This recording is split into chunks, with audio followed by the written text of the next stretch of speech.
Hey guys, it's Robert Gardner with the Robert Gardner Wellness Podcast. Today I'm very excited to have Tessa Krone with me. She wanted to talk about, I think, being an outcall therapist, like going to people's homes, if I understood correctly. And then also we wanted to talk about regulatory issues apparently in Alabama and Texas. So Tessa, thank you so much for coming on the podcast. Thank you for having me. Yeah. Do you have like websites or social media that you want people to follow you at? So my website hold on, I have to remember now. Sorry. Don't worry. I do the same. It's let me just look on my phone. It'd probably be a lot easier if I just look on totally there. Fine. Okay.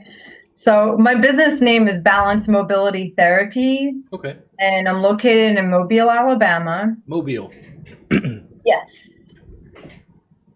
And that website is, hold on just a second.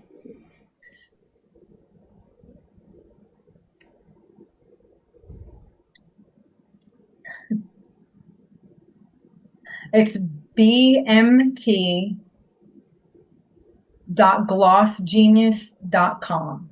BMT? Yeah, like. Yep. Yeah. BMT@glossgenius.com. All right. Yes. And then social media wise, I know that you're under Tessa Krone, LMT. Is that what you have for other like Instagram or anything like that? So I have to revamp my Instagram. Yeah. I haven't used it for business. I'm kind of a Luddite in the sense that... A Luddite, and you know what the term means. Yes. So, like I love connecting things because I went to school for audio engineering a long time ago, and I love doing that aspect. But when it comes to putting myself on social media, it's not something I'm crazy about. Yeah. So I need to get better at it. And yet you're here on a podcast. Figure that out. Yes, this is a big step for me. Yeah. So did you want to talk about regulatory stuff first, or did you want to talk about like outcall? Because I think you had some questions about that. And I just thought it would be a good way to like provide content for viewers who are in the massage industry about outcall stuff. Did you want to start with one or the other first? Let's talk about the outcall stuff. Okay. So what's going on with that for you? So my challenge is I was working 45 minutes away from here because Mobile Bay is, Yeah, it's a long drive. Mobile Bay is like two separate areas. Like I live on the Mobile side, and then Baldwin County's on the east side. And during COVID, I decided that I did not want to go back to Massage Envy, that I just wanted to work for myself. And I started taking clients at my house when I could. And then I started working in Fairhope, which is 45 minutes away. And I loved working there. I stayed there for 6 years. But when I left, my clients were like, we still want to see you. Do you have anywhere that you're working out of now? And I was like, well, if you want to drive 45 minutes to my house, because I work from my home. And they were like, no. So I was like, the only other thing I can offer you is Thai massage on the mat in your home. And I went to one client's house last weekend, and it was pouring down rain. I was trying to like juggle all this stuff. And that is basically my only challenge, is like just to figure out what I can get away with bringing to their house, try to provide as much as possible. So if you travel, let me get this straight just to make sure. So do you still have the job at Massage Envy? Oh no, that went away in 2020. So you're only either working on them in your studio or going to their homes. Correct. Okay. Do you upcharge for going to them? Yes. Okay. How much? It's about $50 more. Okay. My first thought is raise it. Yeah. But do you prefer they come to you or do you prefer to go to them? Well, I'm fine either way because there's people that I know that live over there, and I just go and visit with them afterwards and just make a day out of it. So my really first thought is, one, you might want to raise the fee, and you don't have to do it tomorrow. Mm-hmm. And mainly that's the outcall fee. Once you hook into an outcall client, they'll never want to come see you. Mm-hmm. But once they hook into that, and I did this during COVID, I had some regular clients, and because of the COVID situation, I really minimized down to a couple that I went to their homes. Mm-hmm. They will never come see me at that point. Like they get totally hooked on that. So the next piece is, I would do something like the following. If you're going to that side of town, can you book both of the clients on that side of town on the same day?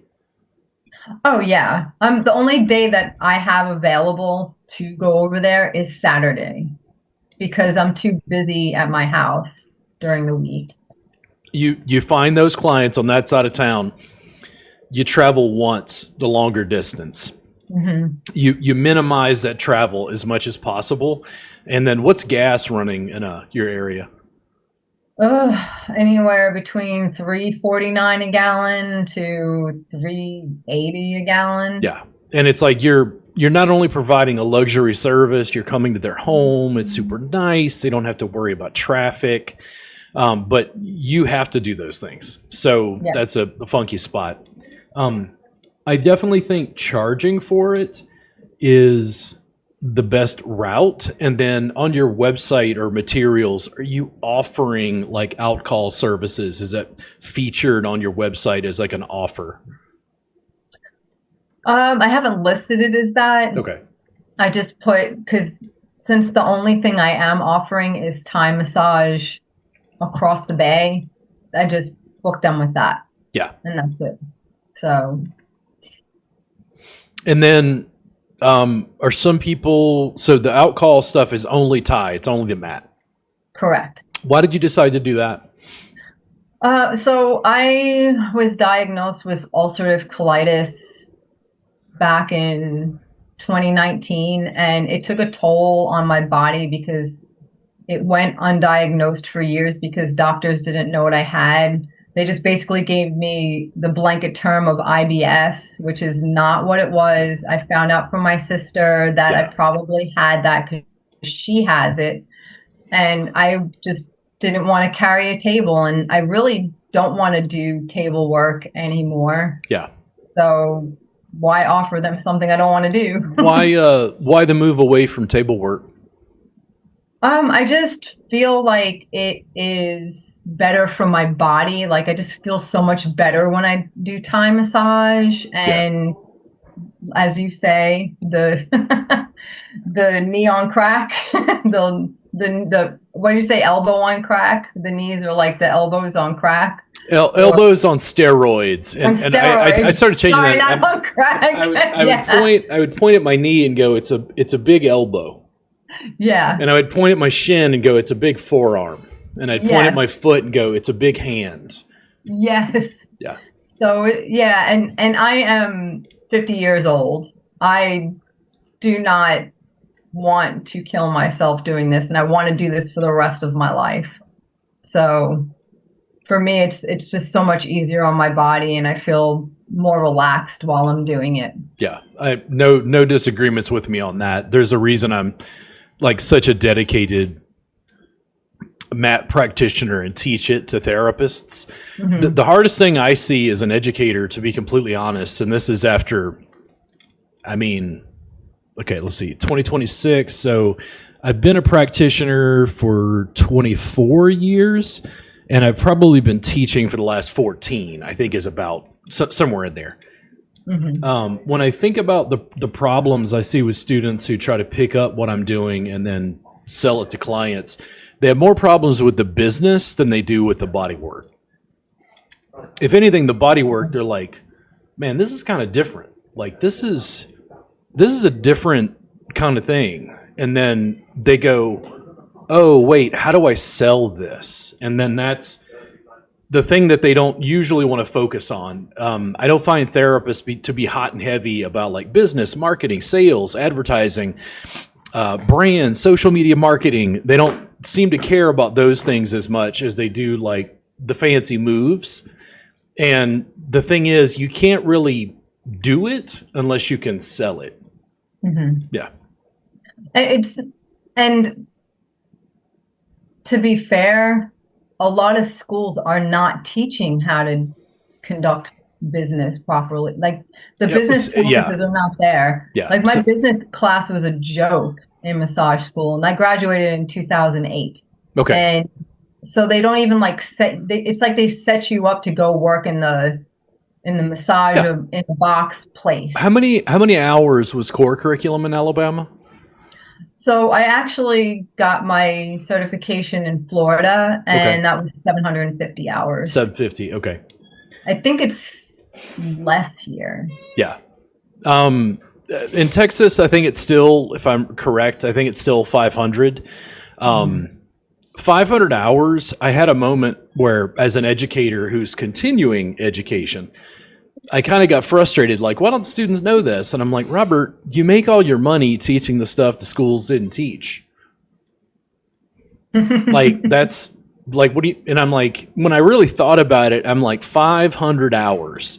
If I had 500 hours with students from the very beginning, what could and I'm like, oh, don't even worry about that. You don't have 500 hours. You're in continuing education. They're coming in for 12. And then if you're lucky, you'll see them again in 2 years. That's a very different like context for information delivery. And frankly, when a new student comes into a school, they have to have health, hygiene, hydrotherapy, intensive anatomy, technique, client care, consult, like pathology, that, you know, it's like getting them from zero to that is what that 500 or 750 hour program does. And it's different than what I'm doing to supplement after they get their license. So yeah. So to me, massage school is like going to college for a liberal arts degree, because you're just testing the waters to see what you want your major to be. Yeah. And some therapists think that they have to take all of these all these certifications and all these different things, and then 20 years later they don't have a concentration. And I don't think that is necessarily good, unless you can find a way to like integrate.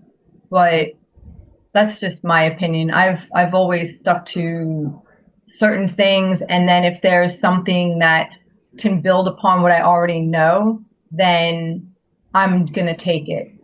So that's basically where I'm at in my career, and I'm working on the business aspect of that. That just is like an ongoing thing. Like you have to constantly work on being a business person if you plan on being a business owner. It is bar none for the therapists I work with, and I deal in education.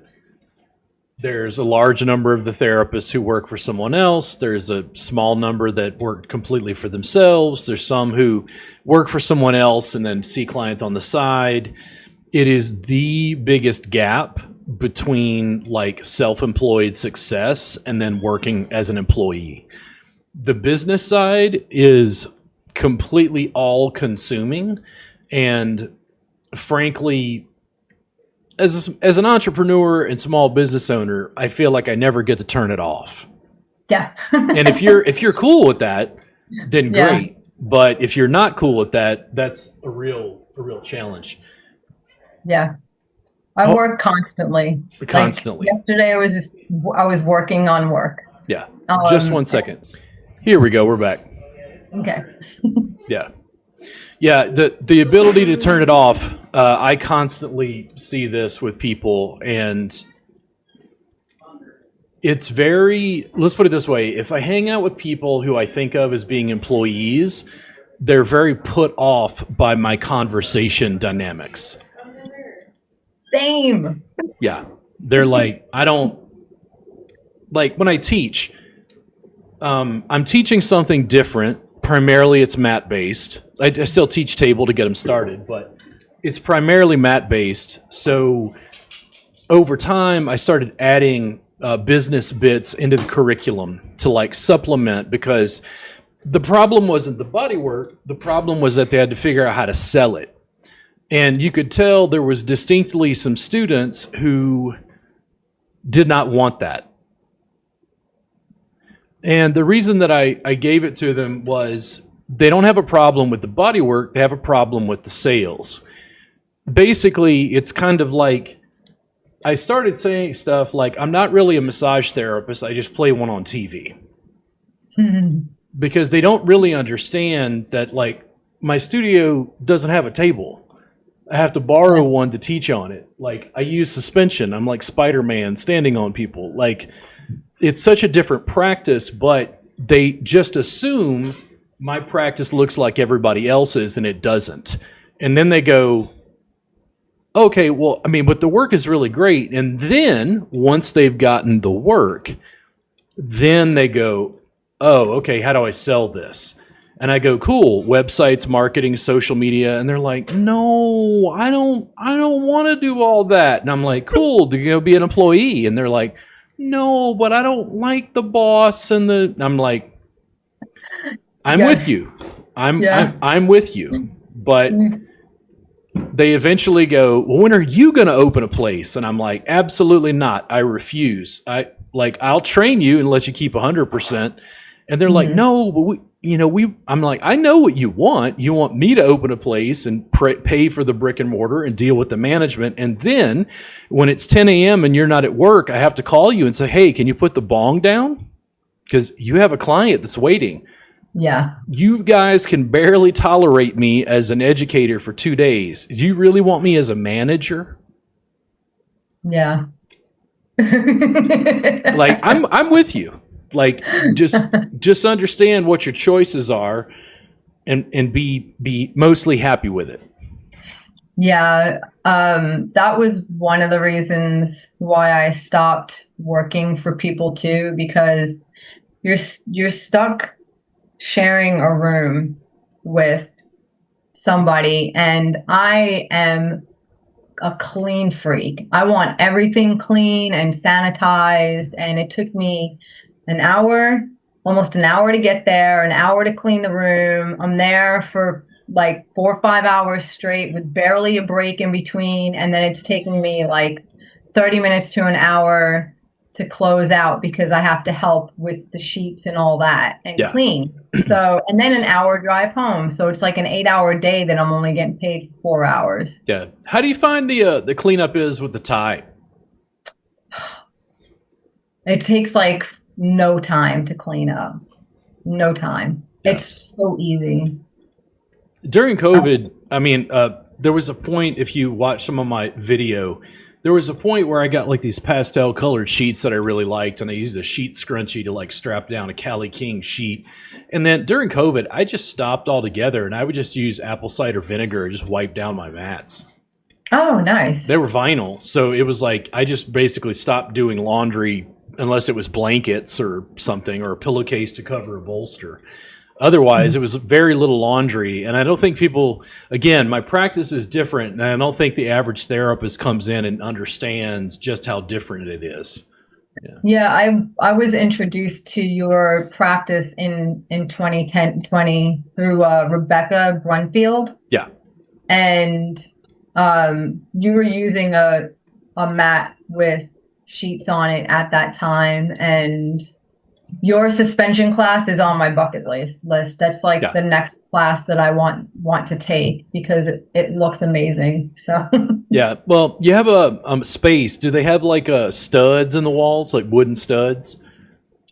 Yeah, it's like a standard room. So if you're part of the membership, the subscription, the membership that we have, the video vault, the instructions for the installation are inside the vault, so you can just get started. Cool. Mainly what they've got is like videos with apprentices where I'm showing them how to use it. And then if you get to that point and you need like a little more interaction, essentially what I've got is some people will do like, okay, educational options. Some people just buy the suspension masterclass. Other people will say, hey, can you like help me? And I go, sure. Then I'll sell them a little, I don't know, a package of some private training. And then some people go, no. Can I just apprentice? Can I keep training with you month to month? And I'm like, yes. So the apprenticeship allows the student to like focus on whatever they want to focus on, including something like suspension. It also allows me to like help you with business, marketing, packaging, websites, various stuff.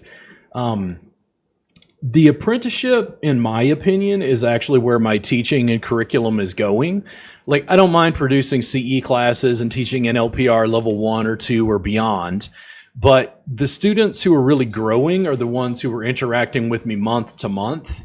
And then they're coming with new questions as they continue to transition their clients to the mat and like build.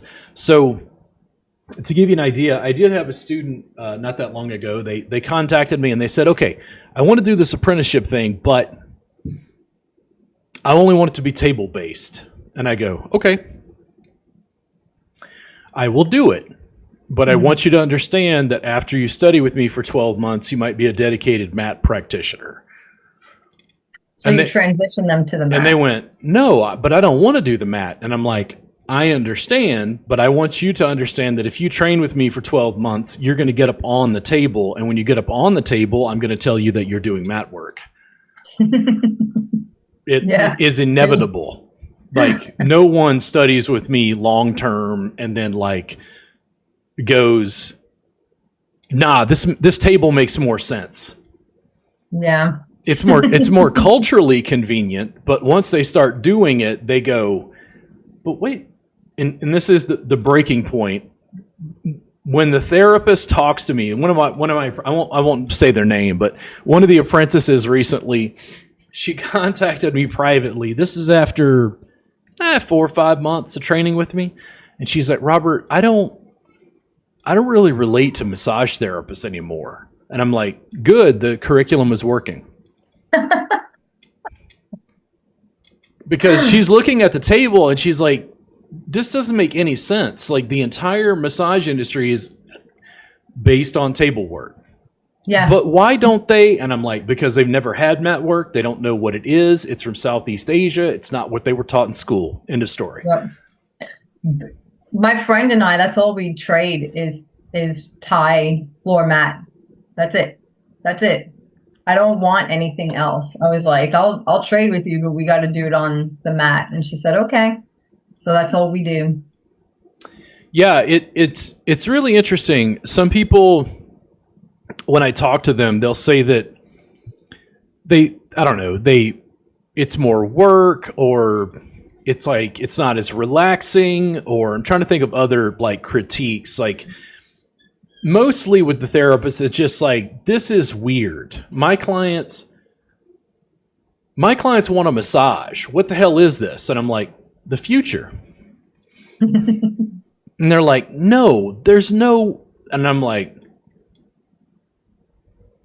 now, did anyone in the massage space think that stretch therapy would work? In history, I would think the Asian people did, because they were doing it already. Did massage therapists say, nah, man, the fringes, the edge, the most lucrative market inside the massage industry is definitely stretch. No. And stretch therapy. Nobody. And that, like, oh my goodness. This is pre-COVID, once stretch started hitting, I just talked to my lawyer and I went, what the hell is that? And he's like, well, Robert, they don't call it massage. And I'm like, next level pain relief coming right up. I was like, this is like, every ad I see for stretch therapy is the thing that I had been teaching therapists forever, that they kept going, no, but my clients want massage. Yeah. And unfortunately, I was too honest.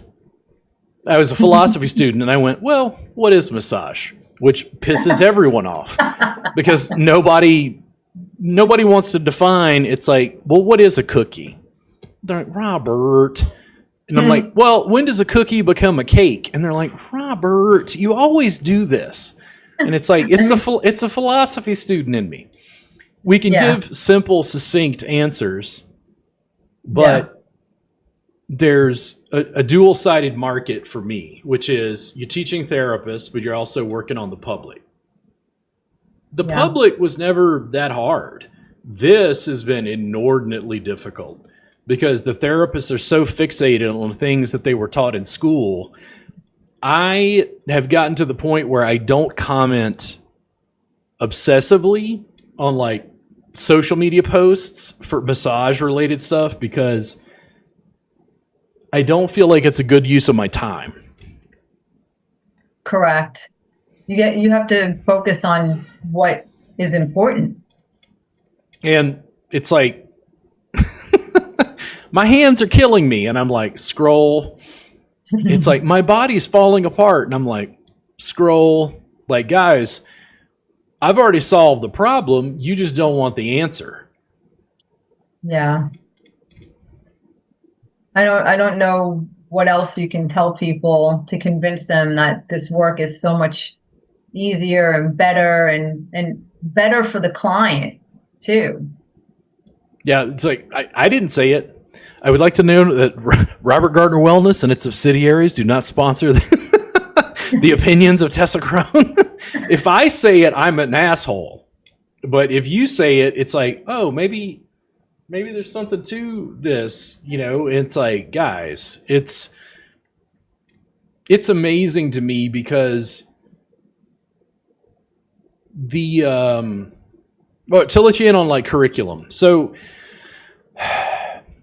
it's difficult for me to package what I do as next level pain relief under that larger umbrella because terrestrial work, meaning, you know, grounded, earth-based, is basically got three columns. I'm teaching self-care. I'm teaching you how to work on one person at a time, and I'm eventually going to teach you how to work on like 8 people at a time.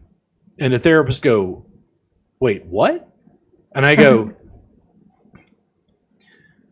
all this stuff is connected in my brain, but I haven't figured out how to put the curriculum together to show the students, and I don't have a brick and mortar. So I can't just film, you know, like I can't film a facility I don't have. Mm-hmm. So they're like, what's the group? And I'm like, guided stretch. What the hell is guided stretch? And I'm like, I took the apprentices and I started using props and blankets and bolsters and pillows and like showing them how to prop the client to be able to get better results for certain things. And then one of the students was working on another therapist, and this therapist works at a spa. She's the model. She's not studying. She's just receiving. And we get done with a session. I think it was for low back pain. And she raises her hand and goes, Robert, can I say something? And this is through my cameras, by the way. She's like, I don't understand. And I'm like, well, what's up? And she's like, she's barely even doing any work. This is like some of the deepest stuff I've ever received. And I'm like, oh yeah, like how's your back pain? And she was like at a 6 or something, and she dropped to like a 2 in 90 minutes. Wow. And I go, the student is like, Robert, I don't understand. This is easier than the session. And I'm like, yes. And she's like, well, when are you gonna? And I'm like, hold on. You got to understand, like, I've been dragging massage therapists into the future forever, and they keep resisting the whole way. They're like, basically what it is I wasn't using the prompts as much with the individual students because I was afraid they would push back and say it looks too much like a yoga class. And what I figured out is if they work on one person at a time, it's a natural adaptation. There's more resistance to suspension than there is to the guided stretch. And then when when I show them how to do it on one person, then I go, hey, did you like that? And they're like, yes. Oh my God, I'm going to use this constantly. I'm like, cool. Once you really understand it and you can give people verbal cues, you can help 8 people at a time and go person to person to person. And they're like, oh my God, you mean as a group class? And I'm like, next level pain relief. And they're like, oh my, are you serious? And I'm like, yes. The problem is, much like you're talking about, going to people's homes. Yeah. You can work on one person at a time, but if you teach a group class, now you have to have a space. Mm-hmm. Now you have to rent some space. Yeah. And once we get to that point, they're like, oh, well, that's complicated. And I'm like, correct. But you can still use it on one person at a time. Mm-hmm. Yeah. Yeah. It's amazing, though. That is such a cool concept that you came up with. I was like, suspension. How does he even do? And then I saw the setup, and I was like, wow, that is really cool, and it in action, and it's like, when the first time I saw Ashiatsu, I was like, wow, this is amazing, and yeah. I'd honestly much rather do the suspension. I never felt comfortable doing Ashiatsu because of how high up it was. Yeah, the difference is I've seen Ashi practitioners in my classes, and they'll ask me like what the difference is. And essentially to me, Ashiatsu wins because it's a deeper, more effective massage. Mm-hmm. And then they're like, so wait a second, if that's a deeper, more effective massage, I'm like, oh, I think next level pain relief helps you remove chronic pain more easily. Oh. If you want to do a massage, please go study. If you want to help people get better, you come study with me. And they're like, oh.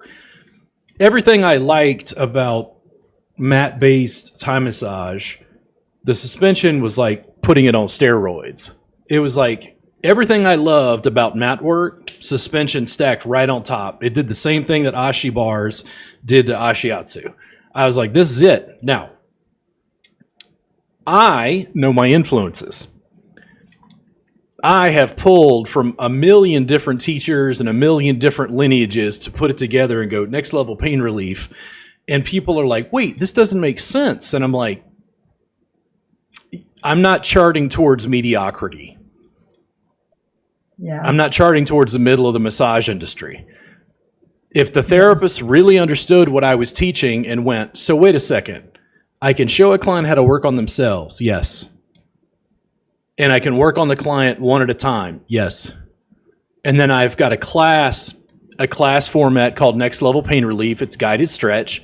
You can help 8 people at a time with upper back and neck pain and go person to person to person in a group class now. And they're like, bro, this is, I'm like, come on, give it, come on. They're like, this isn't massage. And I'm like, great, we don't need licenses in all 50 states. Let's go. Yeah. And they're like, no, but you can't. And I'm like, sorry, you're too late. Why do you have such a problem with me helping people? I didn't create shit. I just assemble it and put it all together. Yeah. Did I create mat work? No. Did I create suspension? Yeah. Well, no. I mean, so people have been doing suspension work already? Or various kinds of tools and stuff, yeah. But it's like, but basically, like we've all seen people on like a bar or something on a picture in Thailand or something. Like they're, using various structures. Did I invent like the use of props and like yoga therapy? No. No. But what happens when you put it all together? It becomes yours. And that thing, that thing is part of, I think, sometimes is why some teachers have gotten frustrated because I refused to like stop integrating rapidly. They're like, dude, I have a colleague who is coming over on Wednesday and we're going to have burgers and talk shop. And he's in the acro yoga community and he wants to teach therapeutic flight because everything I just mentioned is the terrestrial side.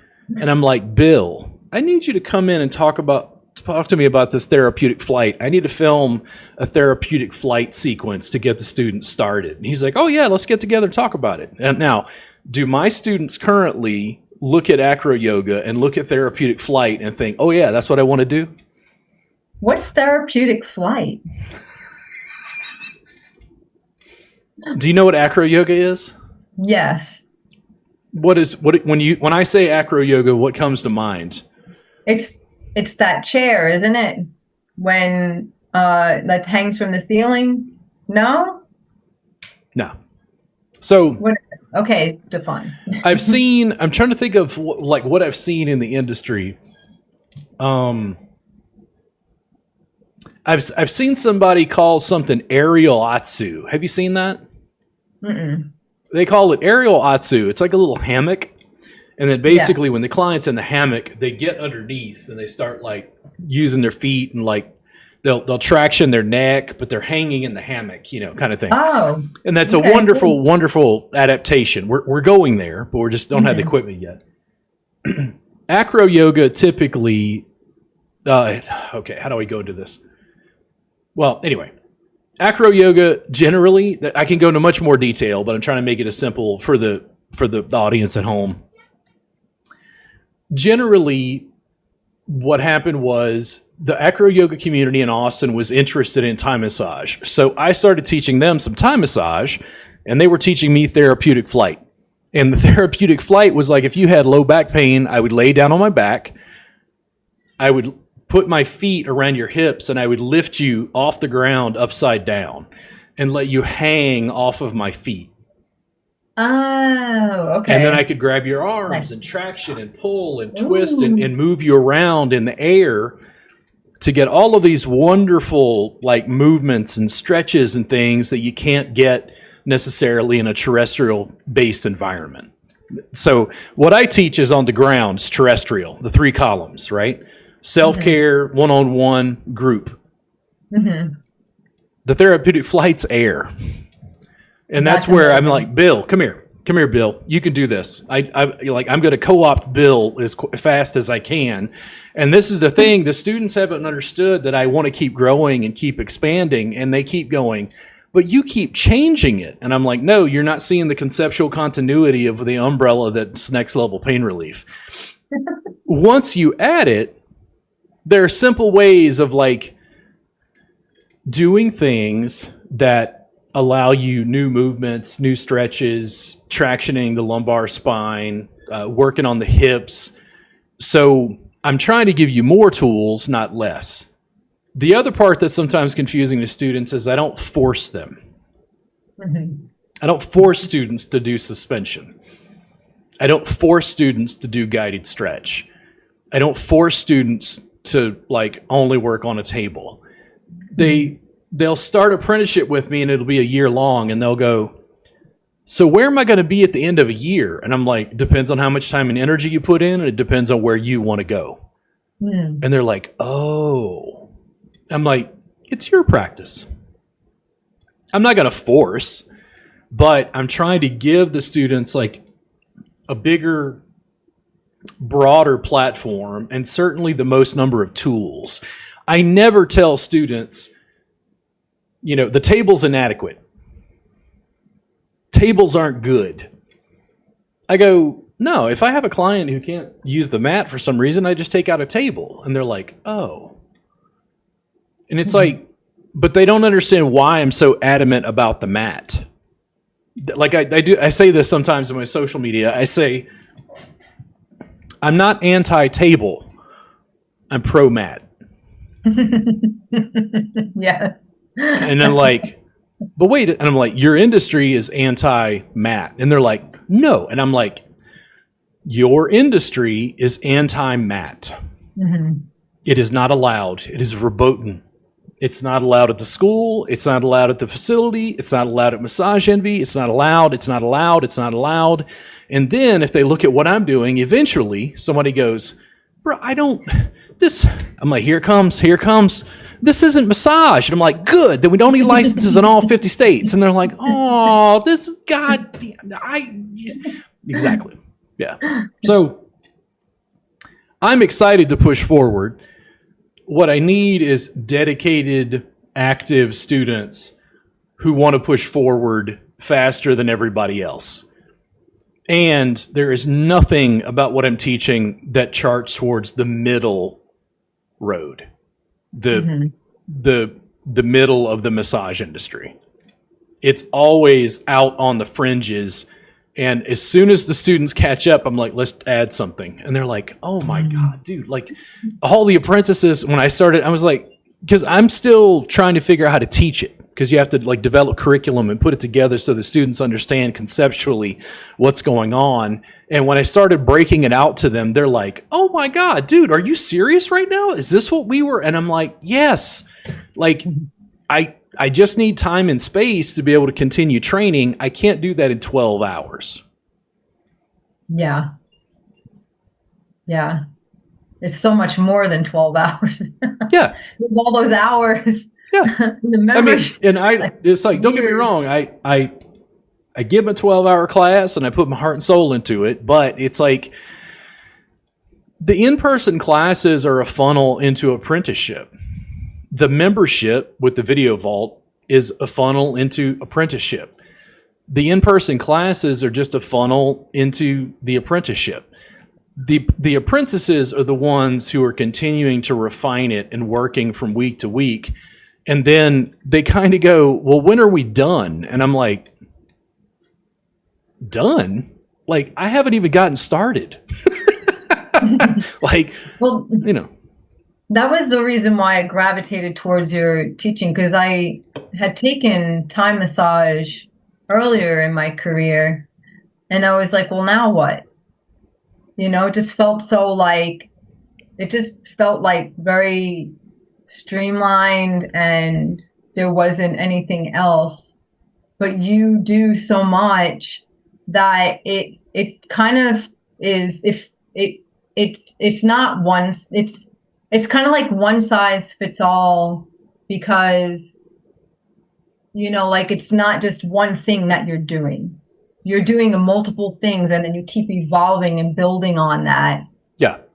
And it's like its own, like, you know, like you should have a school, like a whole school. And this is the fun part. I go a certification. I do have a school. It's on the internet. And they're like, no, like a real school. And I'm like, I have a real school. It's on the internet. And they're like, no, like Robert. I'm like, you can see every class I've taught for the last 10 years in that Video Vault. And they're like, but like no, it's I can't watch it all. And I'm like, correct, I'm in all of it. Like next level pain relief, it should be like its own profession. Like you said, it's not massage. Like it's like I'm not a massage therapist. I am a pain relief specialist. I just think there's some people who would hear that and go, this is absurd. And it's like, the challenge from a consumer perspective is if you're looking to just relax clients, massage is great. But if you're looking to help them out of pain, I think what I'm teaching is a more robust tool set. Yes. Like if people call me and go, hey, I want relaxation, I'm like, oh, hey, this is like the deep end of the pool. You should probably go see somebody for a massage. And they're like, so what the hell do you do? I'm like, I help people out of pain. Are you in pain? And they're like, no, I just need to relax. And I'm like, oh, okay. So, you know, maybe over there. Yeah. My bread and butter was pain management and like working on complex problems as a manual therapist under a massage therapist license, because that's originally what I started with. I have a massage license and I'm also a yoga teacher. So for me, the two disciplines fundamentally are just Thai massage and yoga. Mm-hmm. Like my influences are obvious to me. I'm like, oh yeah, I just borrowed, mixed and matched and went, okay, two things had to happen. Mm-hmm. The first off was, how is it optimally effective for clients? Okay, let's do that. And once I did that, I went, cool, now can you make it effortless? That became next level pain relief. I'm like, one or the other is not next level pain relief. And they're like, oh, it's like, I am maniacal in my sense of like, I'm just going to keep going and keep tweaking until something finally cracks. And there's enough students and enough people getting help, and you're building a movement. You continue to support and supplement the students. One of the things that I find most interesting at the moment is our members are used to a passive video vault that they can just access and glean some information when they're interested. And I go, guys, why don't you just meet with me 2 hours a day, 5 days a week, 52 weeks a year, and I'll give you another 500 hours of footage every year. And they're like, no, but we want in person. And I'm like, yeah, you can get together in groups in groups of 10. That way you guys are giving each other hands-on feedback. And they're like, no, you want robertsmagictouch.com. It costs $1 million. There's no reason, Tessa, that you right now couldn't get together 4 or 6 of your friends and go, Robert, will you live stream to us and teach us? And I go, yes. And they're like, you mean you're like flipping camera angles live? And I'm like, yes. And they're like, we don't have to go anywhere? And I'm like, yes. Guys, this is not new. This has been the last 6 years. Like, I'm dragging massage therapists into the future, and they're like, no, you need to open a school. And I'm like, yeah, I have a school. It's on the internet. So when I took your classes in 2000, I put it on my TV. I was watching it on my TV in my living room, and my friend Erin and I traded off. Yep. And the two of us took your Thai massage course that way, and it was fantastic. It was comfortable, and like with all this space, and we didn't have to drag anything anywhere. I mean, that's wonderful. It's a different model.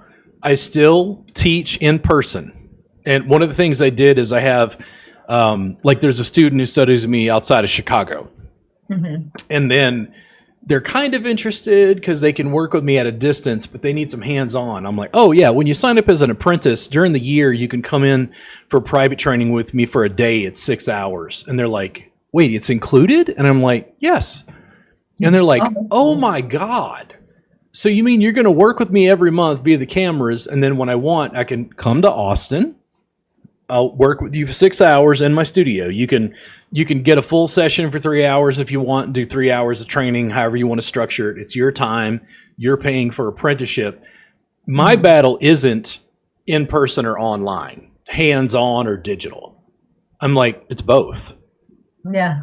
It's both. It's both. I have literally done this. I have sat in a class. I'm up in my loft right now. Downstairs is essentially my living room. But we move all the furniture out. This is where I have class. I've talked to the students. There'll be 10 students downstairs. And I go, guys, how much did you guys pay for class? And they're like, well, it was like $430. And I'm like, yeah. I need 10,000 members. If before you leave today, if you can help me get 10,000 members, I'll just give you your class money back. I'll just give you a refund. And they're like, wait, what? And I'm like, help me get 10,000 members, and I will write you a check right here, right now, and give you all of your class money back. And in the future, all of my CE classes in person are free. And they're like, wait, but we want hands-on. And I'm like, yeah, that's what I'm saying. Your hands-on classes are now free. And they're like, how are you going to make money? And I'm like, guys, my membership is $7 a month. If I have 10,000 members, I make $70,000 a month. If I make $840,000 a year in passive income, your classes are now free. And they're like, no, but this doesn't make any sense. And I'm like, I don't think you're very good at math. That's brilliant. So you don't want class for free. And they're like, Robert, you're all... And I'm like, I'm not going to stop. Listen, if this shit doesn't work, they'll be putting my ass in the grave and I'll still be working on it. Like, I'm just going to keep going until something cracks. I provide information. I'm not denying in person. I am not lying to you. If I had 10,000 members, I can almost guarantee you. Remember I said 2 hours a day, 5 days a week? If I was going to see a client from like 10 to 2, I would basically open up my social media and say, do you have chronic pain and do you live in Texas somewhere? I would literally book a new client and work on them live to demonstrate resolution of conditions day after day after day after day. And I no longer charge for the session day after day. I'm just live streaming it. And the students are like, but I'm like, here it comes. But you need a school. And I'm like, I have one. It's on the internet. Yeah. The virtual school. I'm still here. And if you want me to come to Alabama, we'll take care of that. Does Alabama accept NCB, TNB, CEs? Yes. Okay. So apparently I don't have to have like a special license just in Alabama, do I? No. Okay. Because like Louisiana and Mississippi, regulation-wise, you have to have a license. You have to have your stuff approved in their state. Really? Yes. If they come to me, the NCB-TNB will probably count. But if I go to them, I have to get like a new license or whatever. So. Wow. Did you have other questions about the traveling to people's homes and like how to structure it? Outcalls? Yeah. So as far as like just should I just be bringing my mat to them, and should I be bringing a blanket and pillows and all that? Or should I tell them to provide that stuff? If you're going to see them regularly, are you just using a single mat? Yes. How much is a single mat? How much is a single mat? It's like $100. I would do something like this. I love regular clients because it's set. I know when it's on my calendar. It's like, basically, I would do something like this. If you've worked with a client 4 or 5 times and you've established they're going to be a regular client, I would just say, hey, listen, instead of tipping me, I want to do the following. I'm going to sell you a package. I'm just going to bill you monthly because I see you once a week. But I'd like you to buy a mat. I'll give you a link. I'd like you to buy a mat and just keep it at your house so I don't have to bring the mat. Would you be also willing to buy a couple blankets? Because you can show up with a couple blankets and now you've got 4 blankets or whatever. But if you know that you're going to be seeing them all the time, the mats are cheap. Yeah. Yeah. It's not like a hydraulic table. It's not $1,000. So I don't find that the mats are overly difficult to travel with, and I don't find that they're overly heavy to, lug around.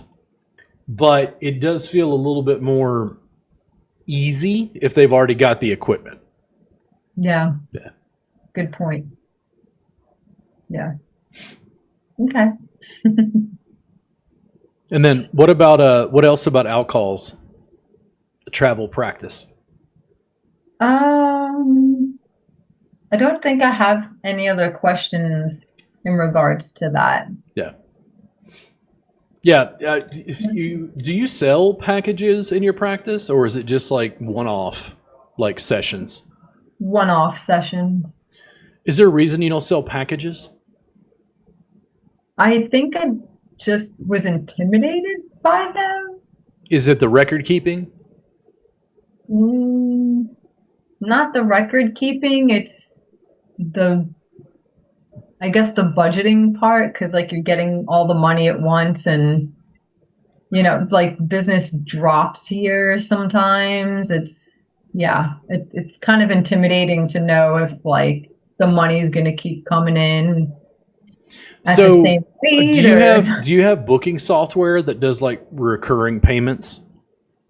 Yes, Gloss Genius. Okay. So if it does recurring payments, can't you just bill them like once a week?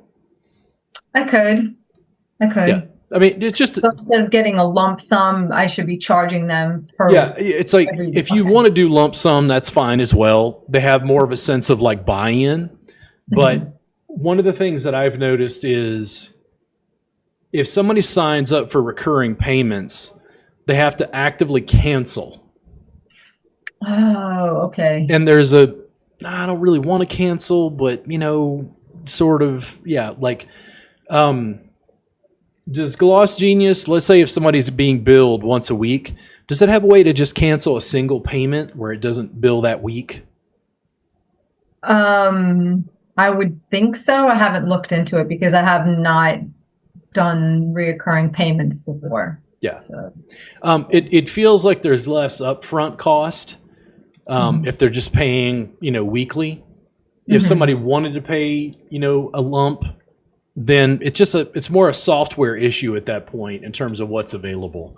But I kind of like recurring payments because I feel like they have to have a conversation with me about canceling.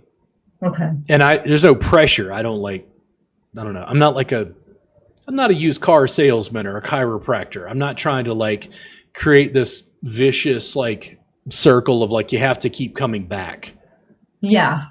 Like that's where I'm at too. But all the clients that I have are regular clients that I've had. Every once in a while I'll get new people. With the outcalls, that'll probably be new people because there's only like 3 or 4 people that I've had their personal numbers that lived out that way. So I'll have to build that up at some point. Yeah.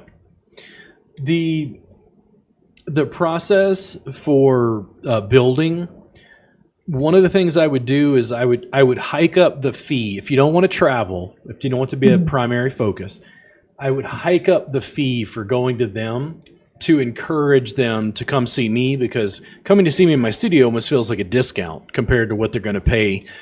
There's so much like wear and tear on your car and gas and mileage and all the stuff that goes with traveling to them. Yeah. I also feel better. You said you were a clean freak, but I feel better having control of the space. Yeah. It is easier having everything at my disposal. But there is the opportunity for me to possibly be sharing a space in the future across the bay. So if that happens, it will make life a lot easier because I'll have a second space. But for right now, it's mostly just trying to build up the clientele out in that area. Yeah. I really like travel sessions. So let's say like I'm in Austin, Houston is about 3 hours away. If I had a facility and I knew I could just go pop in for a weekend in Houston and just kick out 6 clients, it's game on. Like it's totally fine. I really like that because you're kind of spreading it around a little bit instead of just being in one location. But again, it really just depends on you and like what works best. I use the pricing structure to steer people towards what I want them to do. Okay. Yeah. I like that.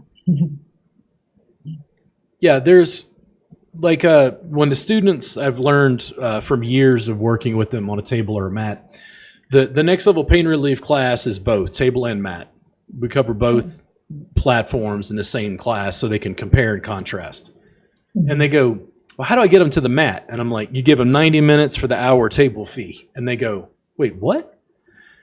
You give them 90 minutes on the mat for the hour table fee. Awesome. And they're like, oh, 30 free minutes. And I'm like, yes. No resistance. Yeah. No resistance. Well, I'll try it, like. Now, once they get 90 minutes, do they want to go back to an hour? No. And once they get the mat, they want to go back to the table? No. And I'm like, then they've done it once. Sell them a package. Hey, I'll sell you a 4-pack. I'll give you the same 90-minute mat session for the hour table fee. You mean 4 times? And I'm like, same thing. Now, they've done 5 now. They've done 5 90-minute mat sessions. They want to go back to the table? They want to go back to the hour? No. It's like, yeah, it's sales. You gotta grease that slide. They put some butter on it, and they whoop it, a banana peel. They just like, this is awesome. Yeah. Yeah, I did a similar thing. So like every birthday, people get an email, and they get 30 minutes free for, like that's my gift. And then once they get that 90 minutes, they're like, I should have been getting this all along. And I'm like, well, you still can. Yep. And they get it, and they're happy. That's another good question. What do you do for like duration, like sessions? Do you offer like a 30 minutes? No. Is it only an hour? It's an hour, 90, and 2 hours. Okay. What do you sell more? What do you sell more of? 90. So this is me. Are most of the 90 people, are they doing table or mat? They're doing table. Okay. So what you do is you go, I give you 2 hours on the mat for the 90-minute table fee. Okay. And here's the thing, like I went wild and crazy. They're like, Robert, I just don't think the clients, I don't think they'll go for 3 hours. And I'm like, oh no, you don't just go sell them 3 hours. Mm-hmm. You give them 3 hours for the 2 hour fee to start. Oh, what are they going to say? No to a free hour? But once you see 3 hour clients, here's what happens. You're going to see 2 a day. Oh, nice. How much laundry do you do? Like barely anything, maybe like a couple of pillowcases and blankets. If you went wild and crazy and you traveled to them, mm-hmm. you see a husband and wife, you're there for 6 hours. You only travel once. Nice. It's like, people think it's crazy, but it's like once you look at the math and the way it's structured, you get a more dedicated client who wants this like primo service. And here's the deal. If you're doing 3 hour sessions, and that's primarily what you're offering, you can only see 2 clients a day. 2, 4, 6, 8 clients a week. Oh, sounds perfect. If you had 32 clients who were doing that, 8, you're now fully booked. You can no longer afford. Oh. Yeah. I'm sorry, I can't take new clients. Now what do people want? You, and you raise the fee again. Yeah. And they're like, no, but that means less people can afford it. And I'm like, so let's flip it real quick. In-person classes, hands-on with me, are so expensive, people can't afford it. That's what you guys want. You want what you can't have. I keep telling you that I can just turn on the cameras and no, that's not, no. And I'm like, you don't want training for $7 a month? They're like, no, come on. I don't know. Everybody knows it's supposed to be hands-on. And I'm like, fly to Austin. It's right here. It's right here. And it's still hands-on. It's just in your own home. Well, I don't feel like there's anything magic about what I'm teaching. No. If you're dedicated, you can learn what I do for $7 a month. And they're like, bro, but this doesn't make any sense. If they're learning what you do for $7 a month, they're not going to pay you for in-person classes. And I'm like, are you serious right now? Yeah. Like, I've got Netflix and I've got Prime and access to HBO and Hulu. Do I still go to the movies? Yeah. Will I still go to the theater? Yeah. Why? A new movie or It's a different experience. Different experience. You get popcorn. Yeah. I offer Netflix. It's cool. It's fine. It's Netflix. Yeah. But they're like, no, but I want to come. I'm like, listen, the hands-on sells the digital and vice versa. Even doing this, you contacted me because you had some questions about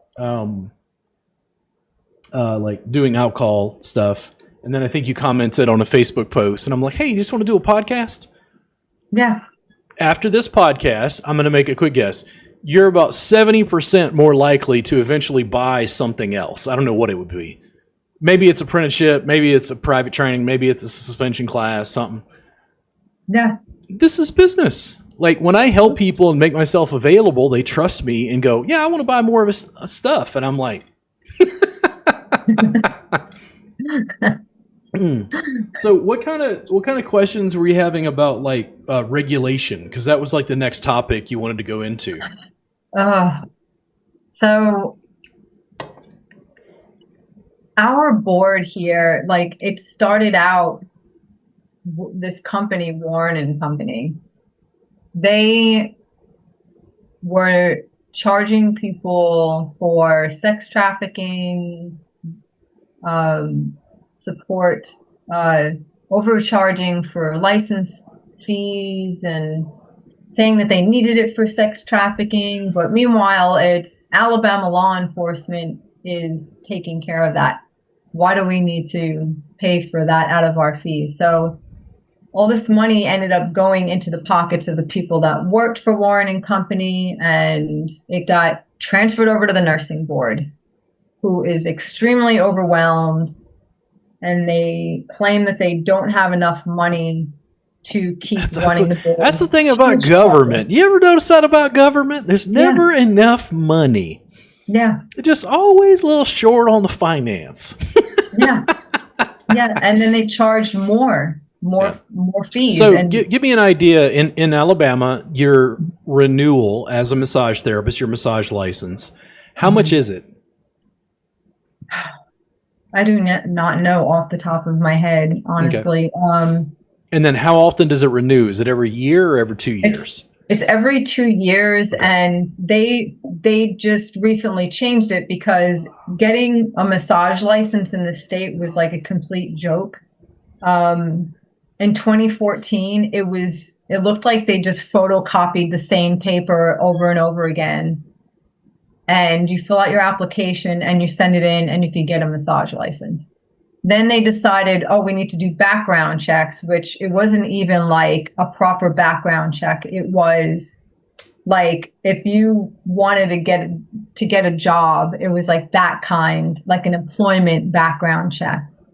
So then now we have to do fingerprinting, and they have to do a full background check. So we have to pay for those fees. So I would say I believe that I paid $200 this last go around to get my massage license. And because I have a business, I have to renew my establishment license this year too. So it's like almost $500. So as an individual, they require you to have a establishment license as well? Yeah. And it's even if check this out. So if I went to a couple of the meetings at the State House because rent is so expensive. Most of the massage therapists here end up sharing a space because they can't afford to just rent a room somewhere.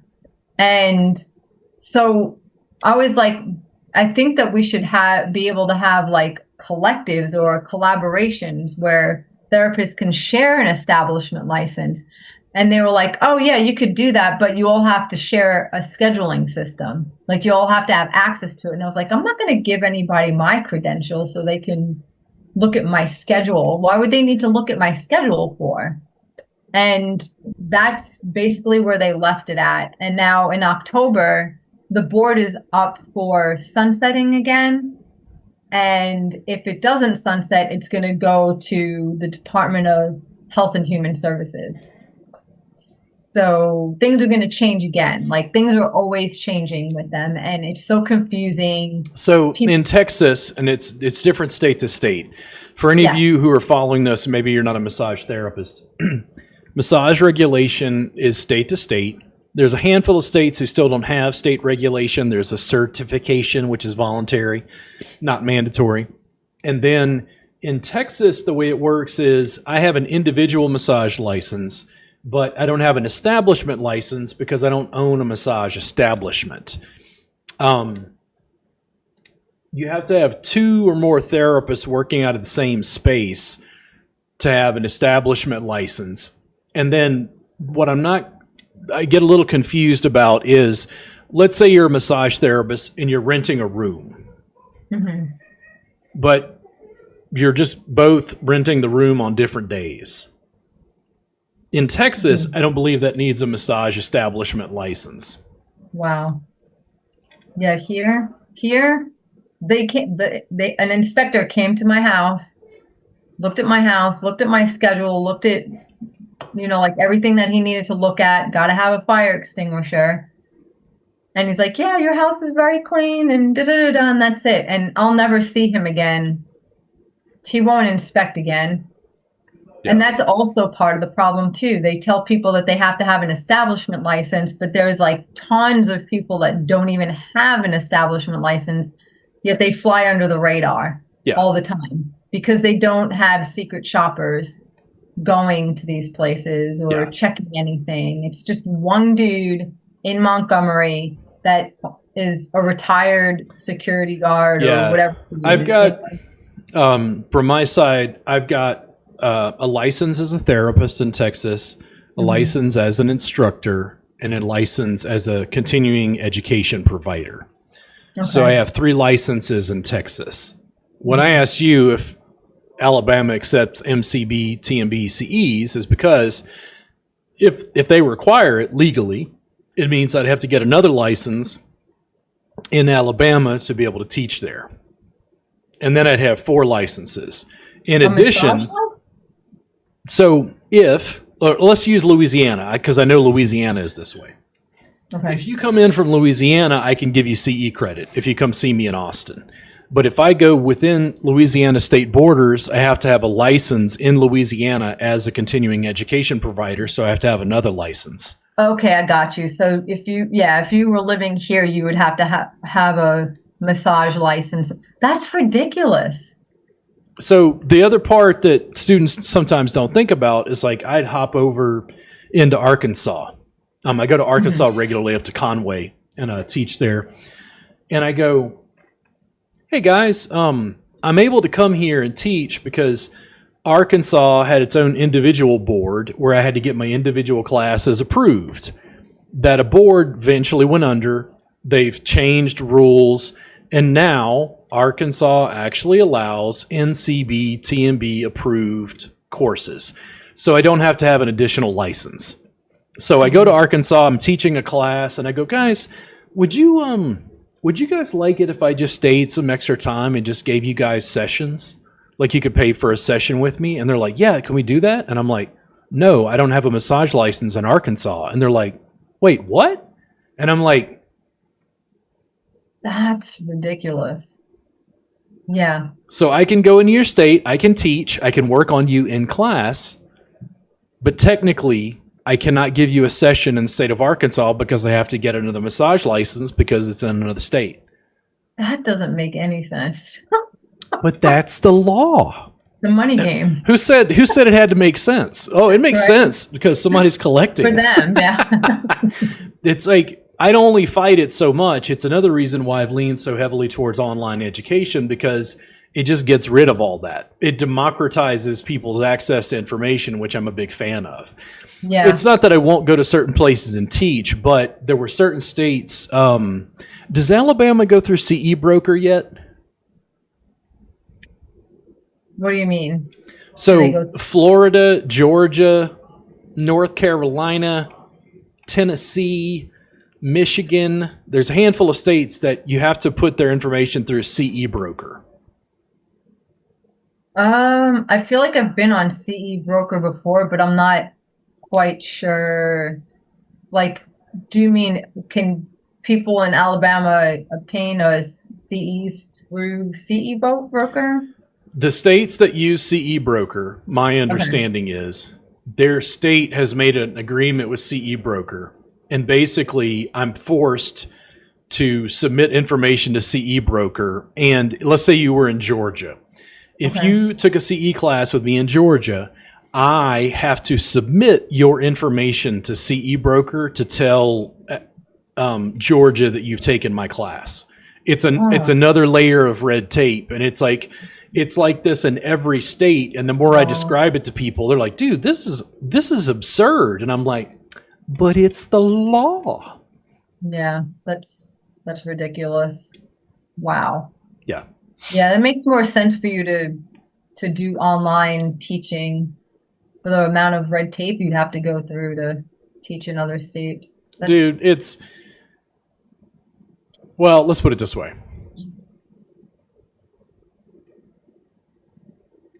What I got really good at is like when people block, I go around, under, or over, or through. Mhm.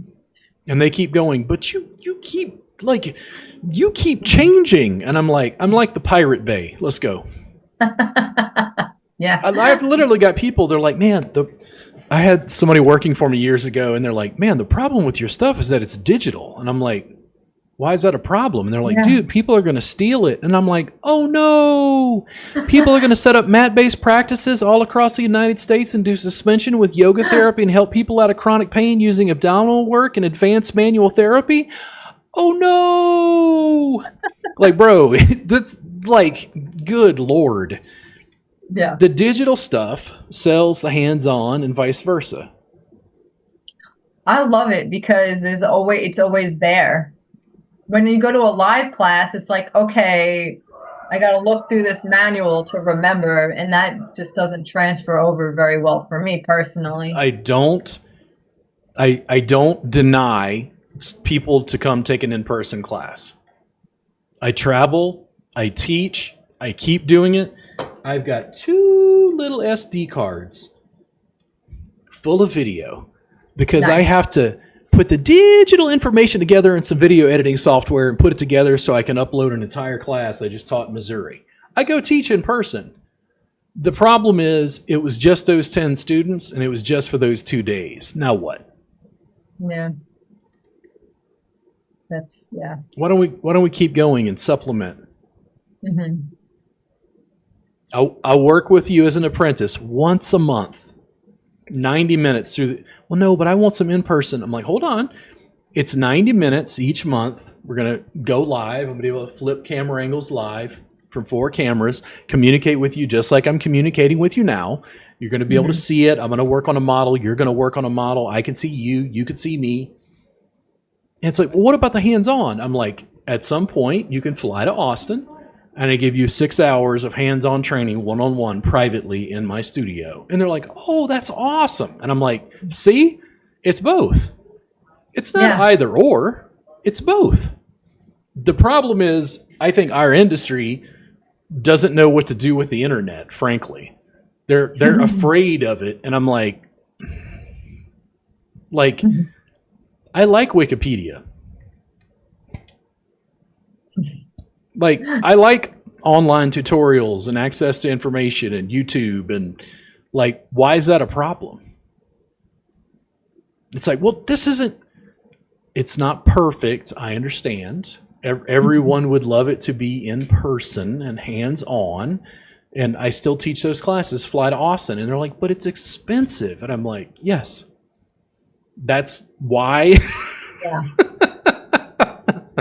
That's why I like that this is online. We don't have to take any live classes here yet. I say yet because they were talking about changing that too. Yeah. And it'll transform over time. Texas, to give you an idea, this is how funny it is. So this is my camera switcher.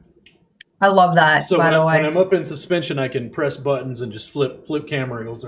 They're mounted around the studio. I just moved one right here for this. Nice. The state of Texas doesn't allow hands-on instruction online for CE credit. What? I can flip from 4 camera angles live. Yeah. The state of Texas doesn't allow hands-on instruction online. What? Now, Tessa, why? Yeah. Why not? Why does the state of Texas not allow hands-on instruction? I can teach theory, I can teach business, I can teach marketing, anatomy. I can teach all that online. They allow that. But I can't teach you how to hands-on, like, work on people through the cameras. Why? Tell me. I want to know. The students will come into my studio. There'll be 10 of them here.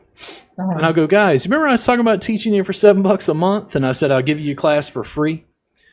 Oh, so your workaround is that? Well, in Texas, they can come see me. Yeah. Now, granted, when we talk about Texas, I'm in Central Texas in Austin. It's like probably 8 hours to Brownsville. I could drive 8 hours south. I'm still in Texas. That's how big Texas is. That doesn't include El Paso.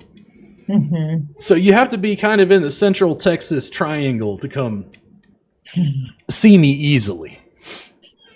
And I would go, guys, why does the state of Texas not allow hands-on instruction online for CE credit? And they're like, I don't know. And I'm like, guys, because if the state of Texas allowed hands-on instruction online, I would give away CE credit to Texas massage therapists forever for free. And I would destroy the CE market. And they're like, wait, no. And I'm like, yes. Yes. They are afraid of competition, and I'm a pirate, and I've got a fucking knife in my teeth, and I'm like, we're coming. And they're like, no, you can't do that. And I'm like, why? And they're like, well, you can do it, but you can't give them CE credit. And I'm like, yeah, because you don't want to give me the edge because I figured it out 5 years ago. Yeah. So I'm they're like, intimidated by you.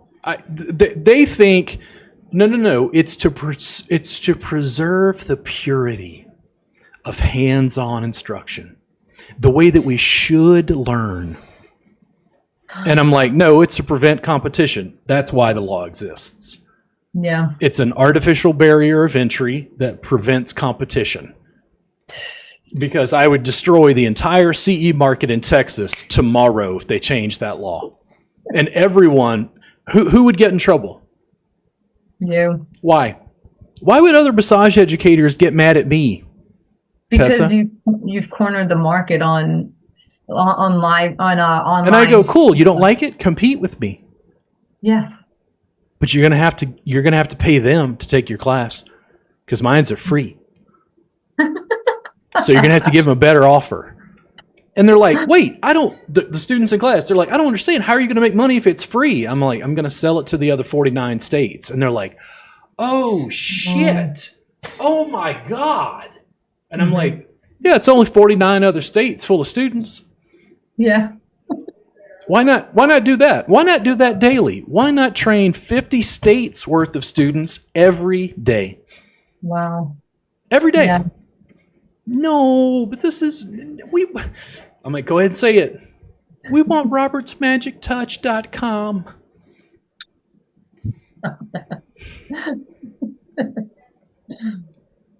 Brilliant. Yeah. I mean, I still teach in person. I get contacts all the time. Will you come to? Yes. Will you come to? Yes. Hawaii, Fiji, South America, Ecuador. Yes.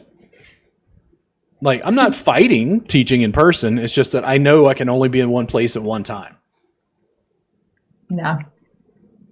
But it's like teaching 50 states daily? Now that's a business model. Yeah, much more. 50 states daily.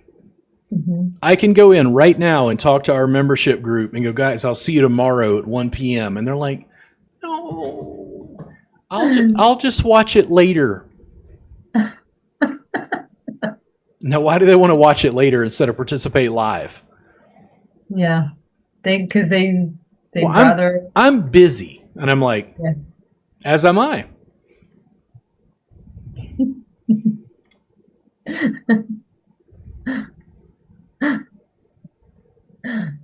Yeah. So what else regulatory wise? We talked about establishment licenses, which apparently the law is different there in Alabama. What else is going on regulation wise that's causing like a little burr in your saddle? I think it's just, like all the fees and everything. That's like the big thing. Like all the tax, like I gotta pay extra taxes on my house. I gotta pay tax on all my equipment that I have every year and that establishment license. Also them just they just don't seem to they don't do their job. Like there's people who are doing illegal things, but then they don't go check it. But they want us to pay for these licenses, and yeah, it's very sloppy. And Whoo-wee. So the podcast in particular, if we were having a conversation that wasn't being recorded, if we were drinking tequila and letting it go, I'm very like couched in terms of what I say because I don't want to ruffle too many feathers and make people angry. yes, But you saw the podcast I did with John Ojeda, the one that just last released. yes, Did you watch the whole thing?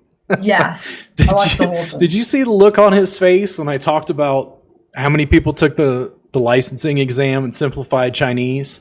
Yes, his eyes got big. And it's like he just shaking went, his head. Yeah. and I'm like, guys, I'm in Austin. Do you know about the time and size jam, Tessa? Yes.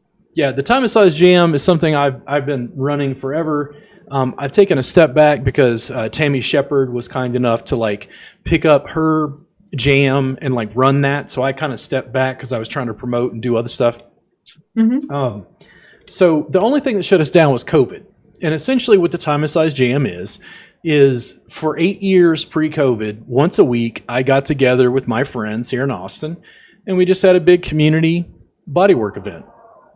I teach, I share, I give away work, and I work on people. Nice. It's by donation. That's great. I like that. Austin massage therapists generally don't like it. Why? Because Robert is the reason there's so many unlicensed practitioners. What? And massage is fundamentally dangerous, and it should only be used by licensed professionals. But you're not doing massage, you're doing next level. So how dangerous is that? I've had students go to the time and size jam after having taken class with me, and they're like, wait, so you're just giving away the same stuff for free? And I'm like, yes. And they're like, so why the hell did I take class? I'm like, because you get CE credit. Like, Yeah. everywhere I go, the therapists go, man, I wish we had a time massage jam. I've never been able to crack this completely because fundamentally it's like what I see with the therapists is they're overly fixated on like who owns it and then who's going to make money off of it and then who's going to get the clients and then, whatever. So they were kind of like, well, Robert, it's they used to say this, it's your event. And I'm like, no, it's our event. And they're like, well, Robert, but I need clients. And I'm like, listen, are you trying to build a mat-based practice? And they're like, yes. And I'm like, come to the time and size jam, pick up your cards, and go, hey, I'm Allison. I'm trying to build a mat-based practice. I'm giving people 25% off their first session with me. If you don't want it, just grab a card for a friend and let them know. And they're like, oh, shit. You mean I can use your event to like promote our practices? Yes. That's cool. It's a community bodywork event. For the life of me, I have never been able to figure out why therapists don't understand it and don't promote it and don't share it. Yeah. I wish we had time massage jam here. Well, that's why you run one. Yeah. Oh, I could. And I have more, behind that, but it's like I'm doing hard stuff as a brand builder and an entrepreneur to try to structure things to make it easy. And here's what shuts down the jam for people. Oh, I have to like rent a space? And I'm like, yes. And they're like, but the jam is by donation. I don't know if I'm going to make enough. I'm like, okay, hold on. So if we were going to go to a place and salsa dance, I don't know how to salsa dance. So do you have a salsa dance class? Yes. So you go to the salsa dance class, you learn how to salsa dance, and then what happens? They turn the music up, people stay, and they salsa dance. Mm-hmm. You teach a partner massage class. Mm-hmm.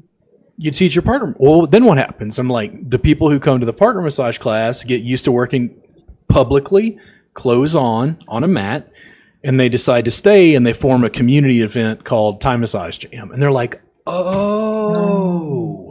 that's what, oh my God, this is crazy. Mm-hmm. And I go, like, I work on people for free.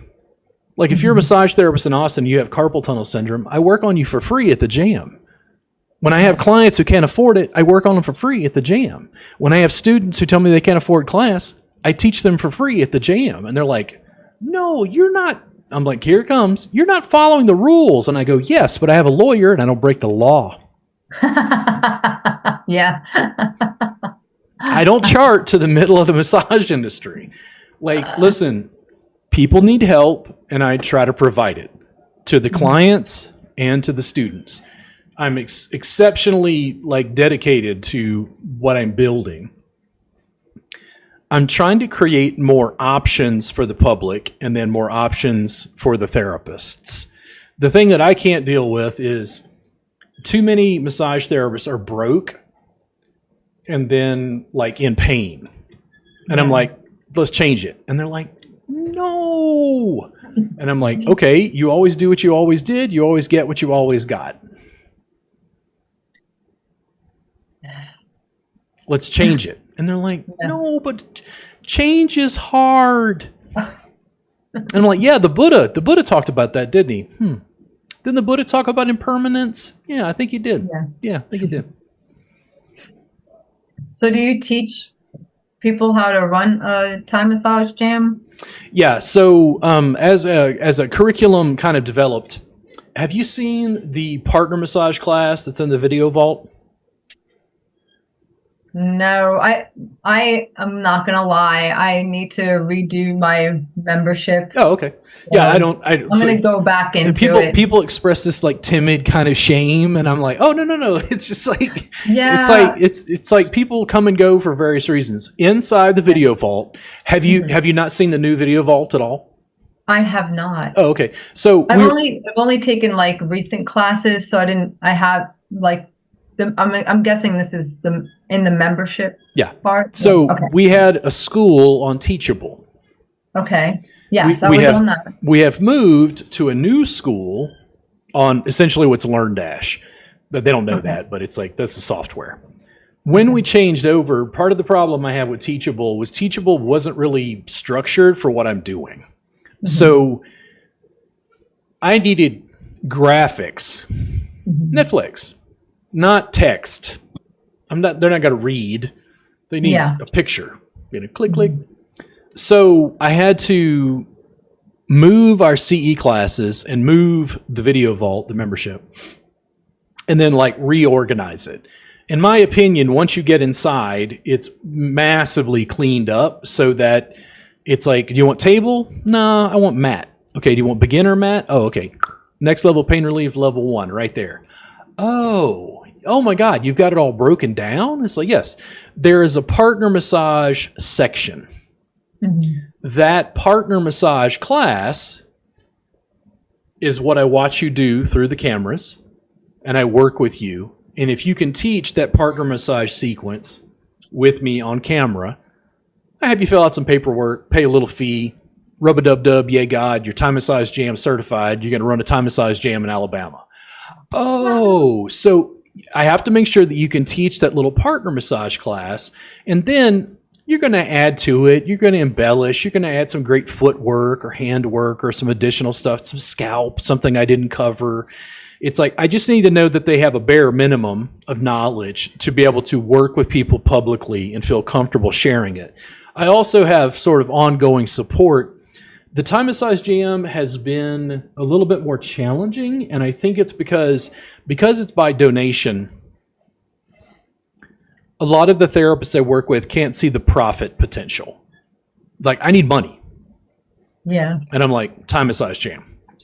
And they're like, I need clients. And I'm like, Thai massage jam. And they're like, no, but that doesn't make any sense. And I'm like, guys, if you run a community bodywork event in your city that is clothes on and mat based and done publicly, and you have 30 people who come in and work with you twice a month, what do you think is going to happen to your practice? And they're like, oh, but Robert, and I'm like, here it goes.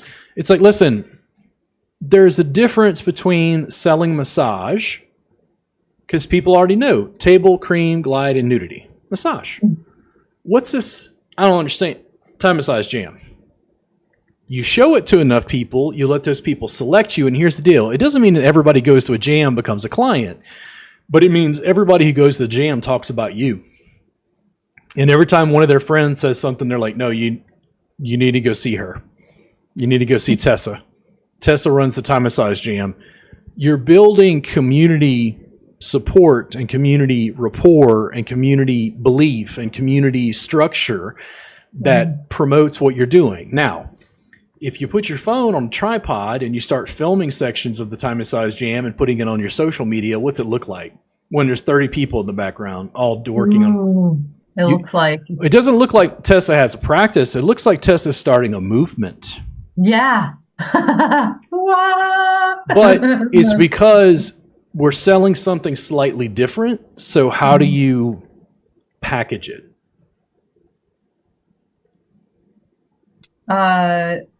I would just advertise it to people. I just had a wonderful thought. So I love working festivals, and we recently had one called the Essential Rhythms Festival, and there was a space just for the massage therapists. And this festival is going to happen again next year. I'm thinking to talk to my massage friends, and we can have a Thai massage jam at the festival. And they go, wait, what? I don't. And I'm like, bro, listen.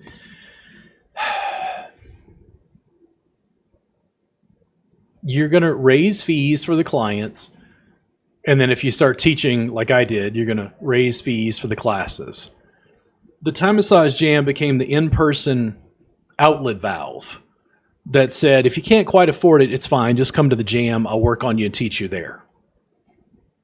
Very cool. I love it. It's by its very nature, we're trying to give and help people. Like they know we have bills and gas is $4 a gallon, but it's like the therapists, I think in Austin, they're like, man, but you're teaching all these people who don't have licenses. And I'm like, guys, if I was teaching a partner massage class, you don't care. Yeah. I'm teaching people and couples how to work on each other. It's fine. They're not going out and charging. They're just going to be working on each other, what they know. I taught a couple Thai massage a couple of weeks ago here. Yeah. My client was like, I want to know how to work on my girlfriend because she's got cerebral palsy. And I was like, all right, I'll spend some time with you and show you what to do. And it, that was it. And then I asked him a week later, and he said that she loved it. Yep. So I had to eventually, from an online standpoint, I've started to talk less about the jam and more about the partner massage class. I'm like, guys, do you want to teach a partner massage class? Like to massage therapists? And they're like, yeah. Like, do you have a course on how to teach a partner massage class? I'm like, yeah, absolutely. So there's a class coming up. I'm making up a story, by the way. In July, we're going to have a little class that's going to teach you how to teach a partner massage class. Oh, okay. How much is it? I'll give you CE credit for it. It's fine. I'm going to pass it through the nationals. Now there's a little class. You're going to go through it. And you go partner massage class, partner massage class, partner massage class. And you go, cool, sign the paperwork. Now you can run a Thai massage jam. And they're like, wait, what? What the hell is a Thai massage jam? I'm like, keep running the partner massage class and find out. Yeah. That's awesome. The partner massage class, people know what that is. The public goes, oh, we don't need a table. Oh, people don't get naked. So I can just do it publicly. And I'm like, yes.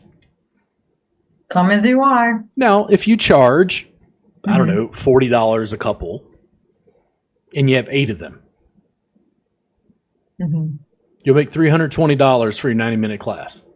Nice. Now, what happens if you keep doing it? It's going to build up and more. And the people who already know a little bit just want to stay and continue working on people. Dude, it's so... Like every student who's done some form of like, not just a jam or a class, but like any student who's done a public event where like people are coming together, they always come to me and they're like, Robert, it's so awesome. They don't understand. Why it's so awesome. And I'm like, what's awesome about it? And they're like, everybody loves it. It's all done like completely out in the open. And I'm like, yes. Yeah. They're like, but I don't feel isolated and it's completely like energizing. And I'm like, yes. Yeah. Brilliant. Massage, which is table, cream, glide, and nudity. Once you introduced privacy and nudity, now it's got to be done alone. Yeah. Private. Private. Thai Massage Jam opens it up and says, not only can we do it and show you, we'll film the whole thing. No, this is, you keep...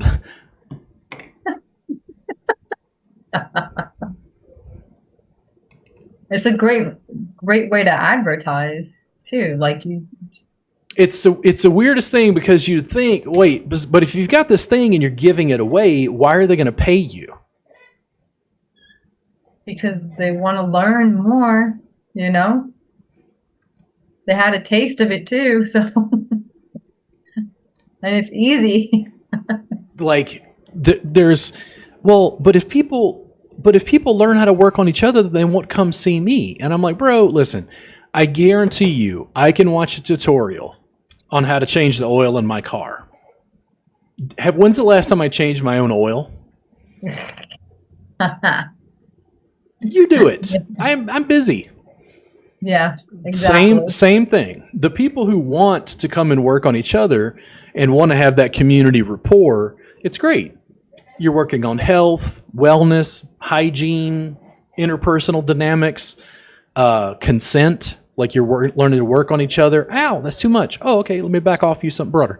Like you're working on all these wonderful community-oriented things that are needed, but it's putting massage very like front and center. The Thai Massage Jam breaks it open in a very different context than people are familiar with. Yeah. The reason why I work events is to go to the event. If I make money, that's just a bonus. And I'm probably going to spend it on stuff at the event anyway, or I barter. So to me, like, I love giving back to the community. I don't believe in being in that lack mindset of I'm doing this for money. Oh, you know? This is a brutal conversation. They will remain nameless. And they're like, the Thai Massage Jam isn't a good funnel for clients. And I was like, listen, I want you to run it once a week for 8 years and get back to me. Oh, but it's so much work. And I'm like, yes.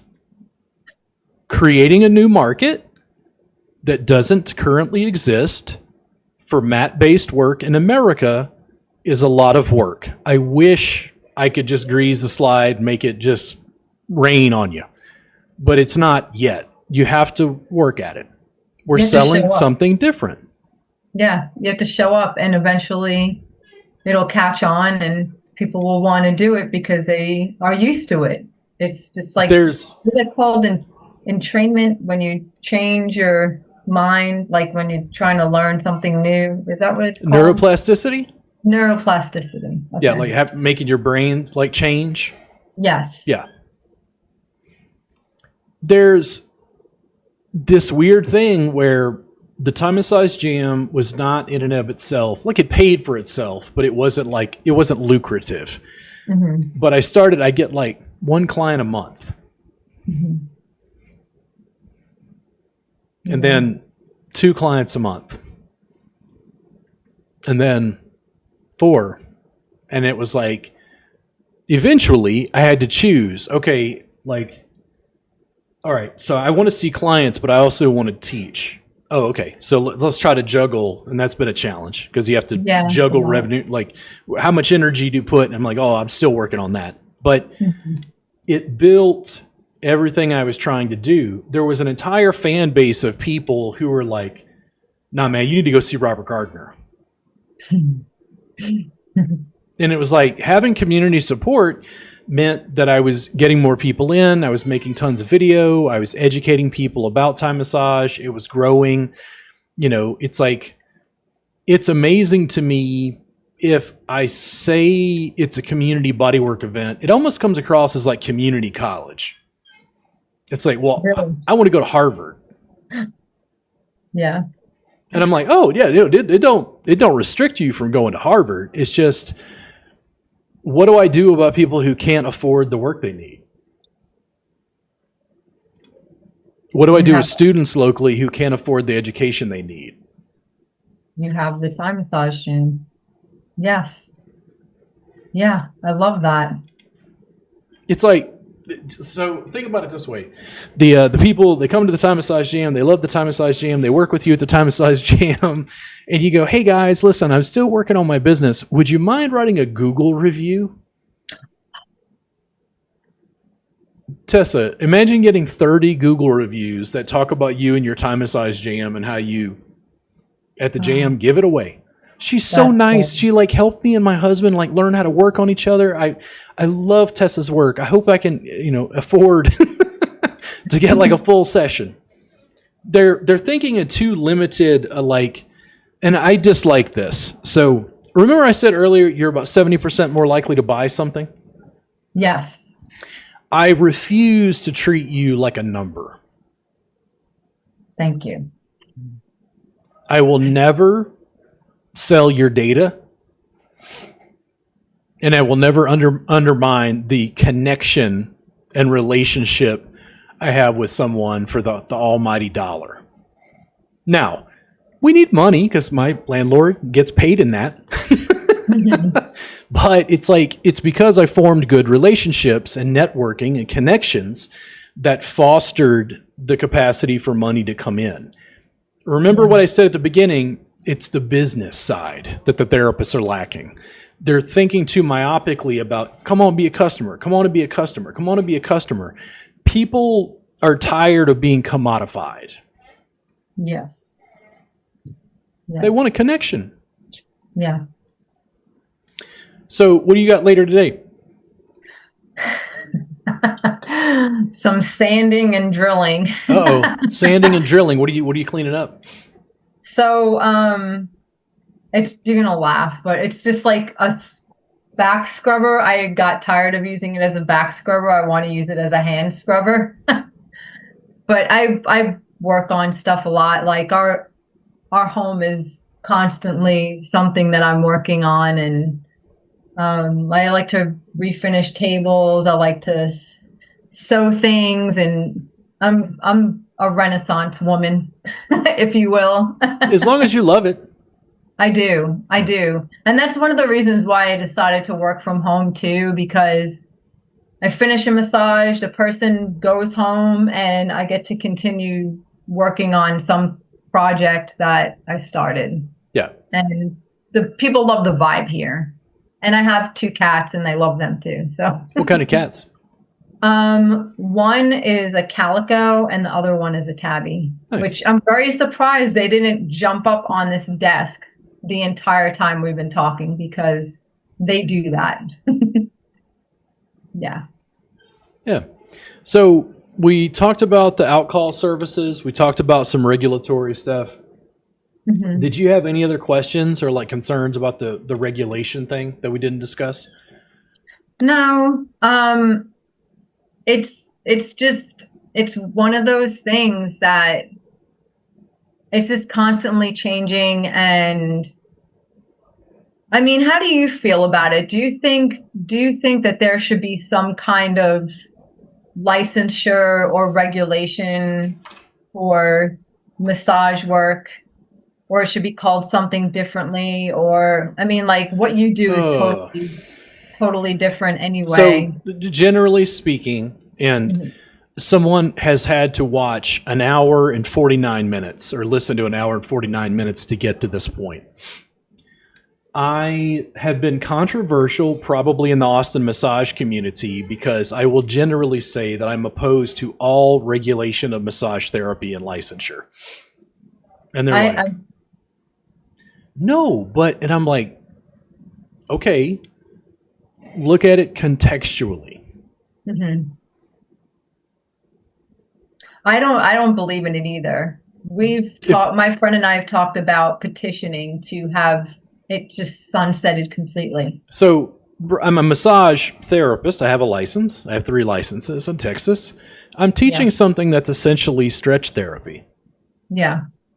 So you shouldn't even have to. Stretch therapy doesn't require a license. And they're like, no, you can't just. And I'm like, guys, don't just look at me. Go to the internet and do some research. Look around. Stretch Lab. Stretch They're Zone. not licensed? Stretch therapy. Really? They don't have to be licensed? No state in the United States licenses stretch therapy. Yoga therapy, does it require a license?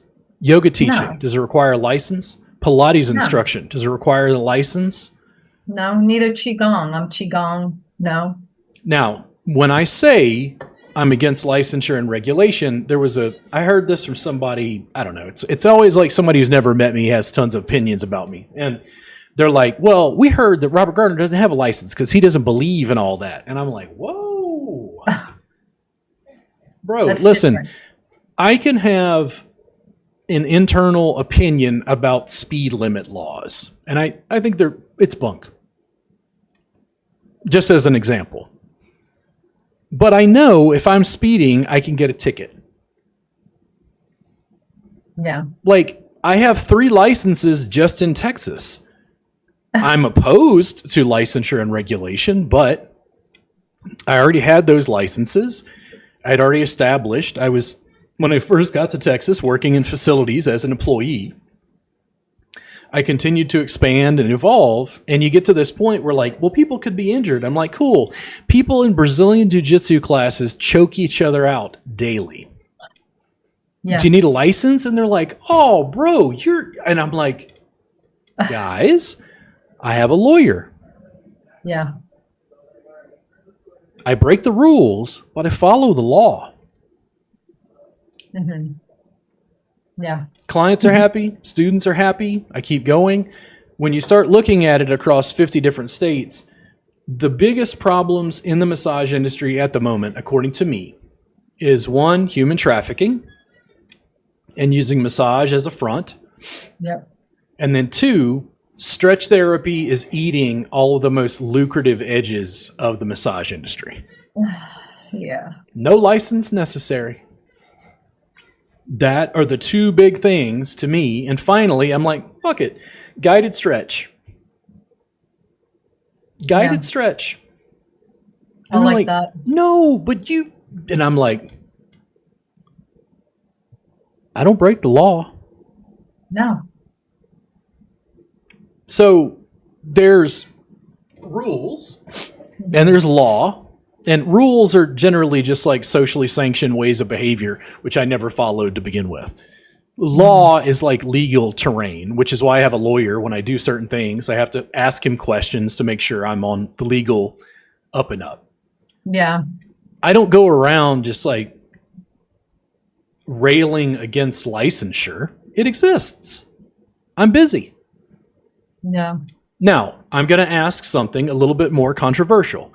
Is anyone, if I had a Next Level Pain Relief studio, is anyone calling a Next Level Pain Relief studio to get a hand job? No.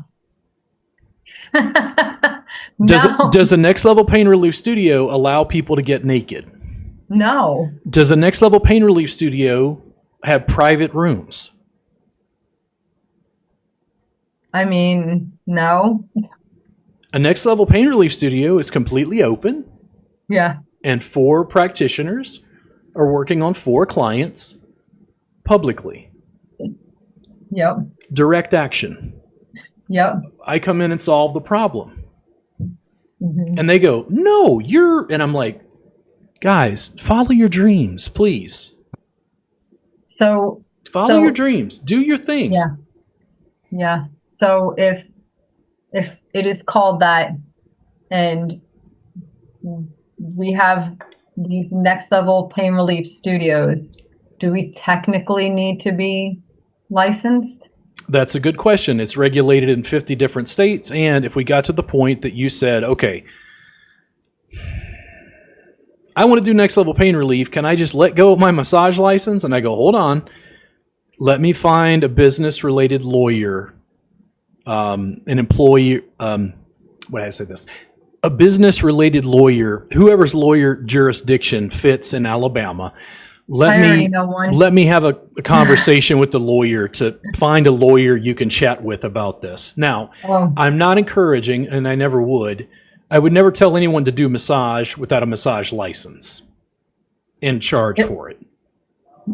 There's a family member of my husband's that does business law. Then ask him a question. The deal is it gets a little strange because I can't act as legal counsel. And frankly, I don't know all the laws just in Alabama. I have to ask because there's 50 different sets of rules, right? Mm-hmm. If stretch therapy doesn't require a license, why would next level pain relief sessions? Right. And they're like, no, you can't. And I'm like, So what does your lawyer say about it? Don't teach them to break the law. Don't coach them to break the law. Don't encourage them to break the law. You can teach online globally with almost zero liability. So let's go beyond 50 states. How many countries are there on Earth that speak English? So many. Wow. So why don't we get 100,000 members and I make $700,000 a month or $8.4 million a year in passive income? Dang. That sounds nice. I like it. Yes. And I'm like, and there's no law? I'm like, this is fucking great. I live in Fiji on a yacht. I would never encourage anybody to break state laws, but I think that people are having a failure where it's really interesting. I noticed this. I thought about this very distinctly recently. I have a massage license. My background was in the massage community, giving CE credit to massage therapists. So there's been some confusion where they're like, no, you can't go teach stretch therapists. And I'm like, why? And they're like, no. And I go, okay, you're telling me that stretch therapists don't get nationally certified and come into the state and teach massage? And they're like, oh, well, that's different. And I'm like, oh, really? How's it different? And they're like, Robert.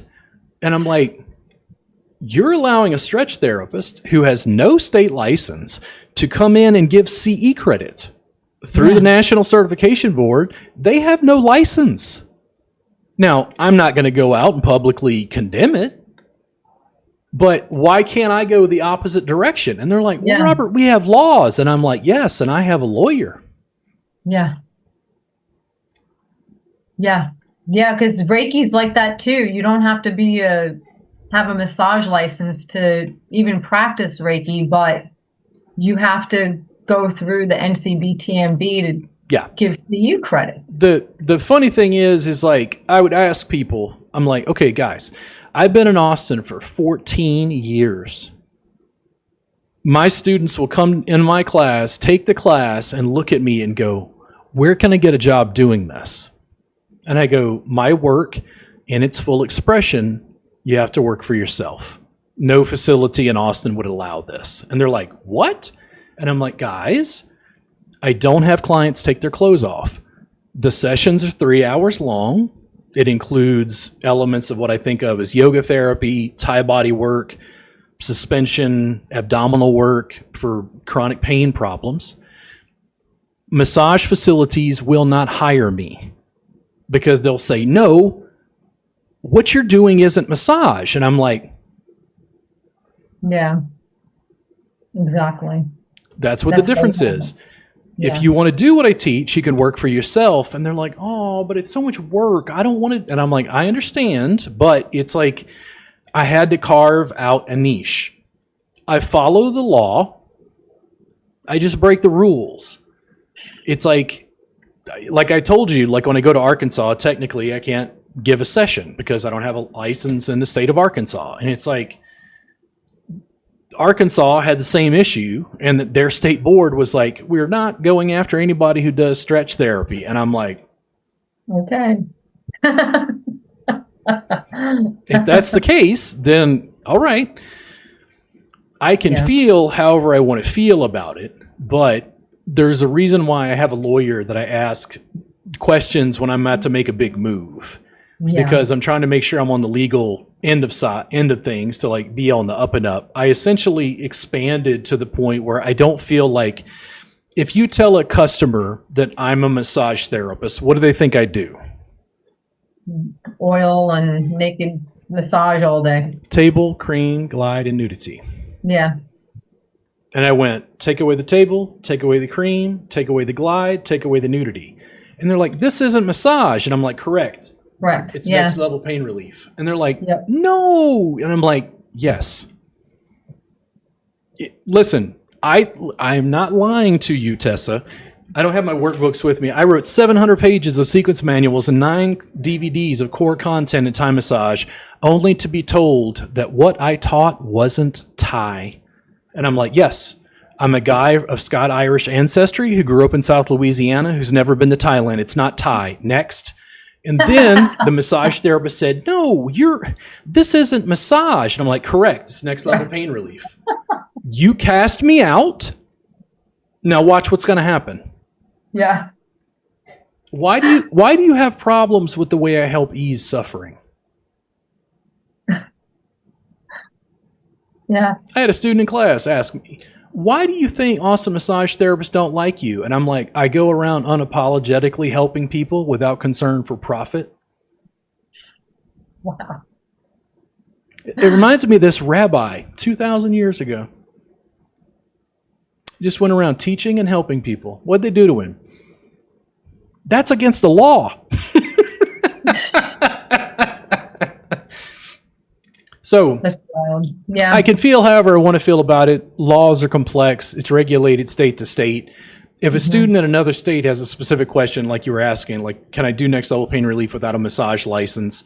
I basically, because I don't know Alabama state law specifically, I'm not legal counsel, I'd have to find somebody in the business area of law, send you to them to get a consult to like find out what the legal area is.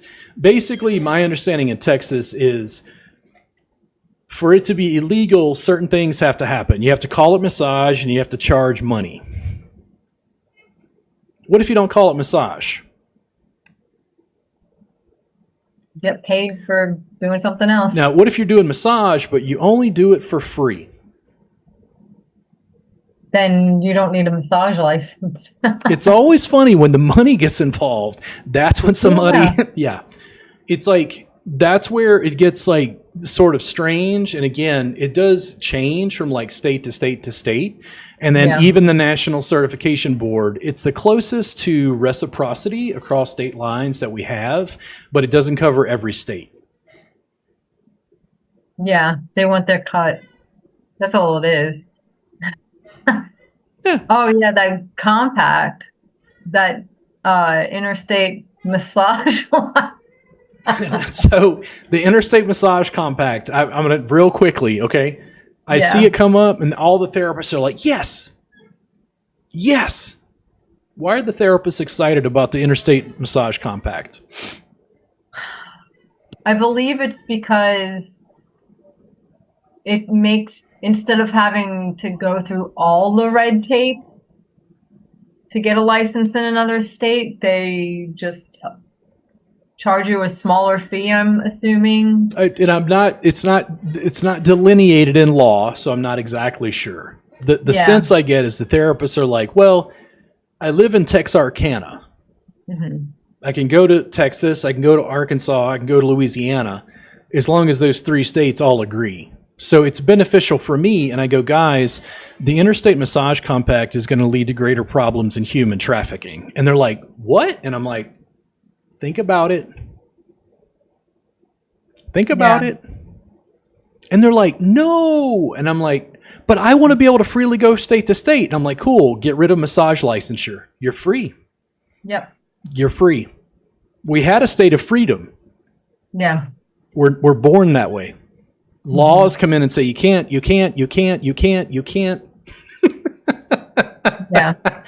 Yeah. The law will continue to do what it does. I'm very much a big fan of like direct action. What do you want to create in your practice? And what's the easiest path to help you get there? I do not force people into my next level pain relief box. They can literally look at what I do and I go, listen, I like what you're doing. Can I just steal? And I'm like, yes, there's a reason I put it on the internet so you can access it. Just copy 50% of it and run off and help people. And they're like, oh, you don't care? And I'm like, guys, I want you to go help people. Yeah. You have so much content. You can't steal what I give away for free. Yeah. Steal? Oh, no. People are going to get help. Oh, no. So, yeah, and don't quote me everything on the Interstate Massage Compact. It's just a little bit that I've looked at. And then I think there were arguments, like it kind of got squashed in state legislatures, I think. And it was like arguments between, I think, AMTA and ABMP. I think they were like crossing hairs over it and like fighting about it. Yeah, because I wondered how it would work because New York is 1,000 hours and they have jurisprudence exams there. And there's like a few states that have that jurisprudence exam. So why does the state of New York has such onerous like massage laws? I am nationally certified, but to be able to teach in New York and give credit, I have to pay a special fee just to go into New York State. Why? Because it's through the Department of Education and yes, money. Because the educators in New York want to control their market and use law to prevent competition. Yes.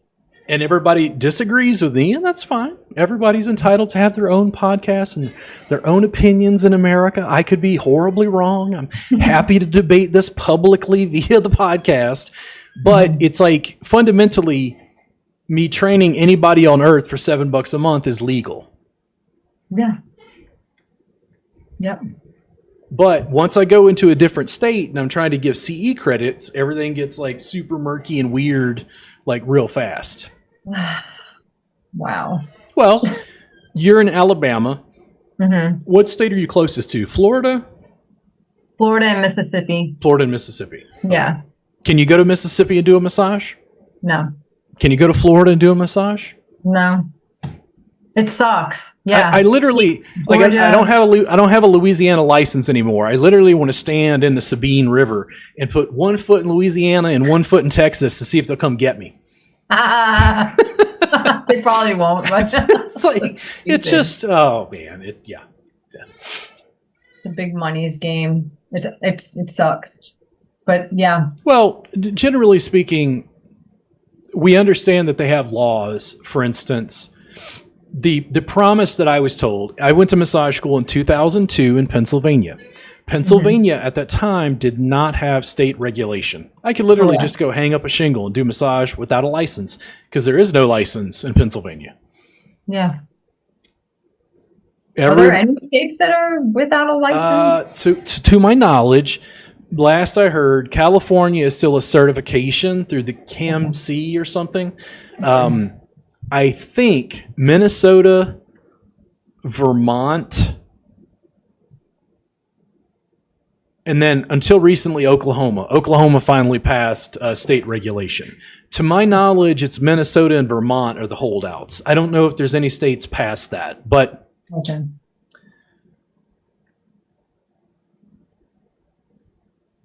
it's always super interesting, and fundamentally, it just operates state to state. So A lot of states don't offer reciprocity. The closest we get is the National Certification Board, which was able to steer, some CE credits at least to be able to go across state lines. But everybody thinks the massage industry is full of rainbows and unicorns, and it's full of red tape and fees. Yes. All I ever wanted was to empower you to make good business decisions and empower individuals to make good businesses that help people. I'm very pro individual, I guess. Appreciate it. How do massage therapists feel about big businesses? No, don't like them. Every time they pass another state's licensure laws, they say it's going to prevent human trafficking. No, it doesn't. And I'm like, guys, I've been licensed in multiple states since 2002. It doesn't seem to have had, if anything, it almost looks like it's gotten worse. Yeah. Same. Multiple states, and like, if you want to make your practice better, direct action. Follow the law. Direct action. Direct action. Direct action. I literally, I'm going to probably do this. Somebody sent me a link to somebody here in Texas that did some human trafficking related stuff that sounded like it was really good. They shut down a facility that was trafficking women. Nice. And I'm not gonna do this. I'm busy. But people are like, well, everybody knows. I'm like, okay, if everybody knows, if all the massage therapists know, what the massage therapists want to do is they want to sit around and wait for government to get involved and shut down human trafficking. Why don't you get every massage therapist in your city to show up at the place that you know is engaging in human trafficking, and you go and you picket outside the fucking facility. Yeah. And you say, this shit is going to be on the news. They are trafficking women out of this facility and providing sexual services, which is illegal in the state of Texas. And if you don't do something about it, we're going to be at the next facility tomorrow. Human trafficking will slow down real fucking quick. Yeah. Direct action. Waiting on law? No. This is me. I'm like, we're going to vote. And I'm like, direct action. Direct action. Direct action works. I do not want to live in a society where those women are trafficked. And you're like, well, so you're okay? I'm like, listen, I'm not saying I'm against all laws. I just don't see massage regulation and licensure doing what people think it does. No, it adds a whole lot of red tape, and you have to have an establishment license, even though it's just you. It's like, you don't have to do that in Texas. Yeah, in my home, I have to have an establishment license. Well, let's go dig up George Washington and Thomas Jefferson and John Adams, the founding fathers, and ask them, well, I'm in my home doing massage. Should I have to pay? And they're like, what? Yeah. Like, you better go through their tea in the harbor. Yeah. In the end, it's like reasonable. Like, I follow the law. I have 3 licenses in Texas. They renew every 2 years. I pay the fees, I do what I got to do, and I've had students, they're like, Robert, but you know so much about this, you should get involved. And I'm like, you want me, a guy with a t-shirt that says Gen X, raised on hose water and neglect, who has long hair in tie fisherman pants, you think that I want to stand that close to evil? No,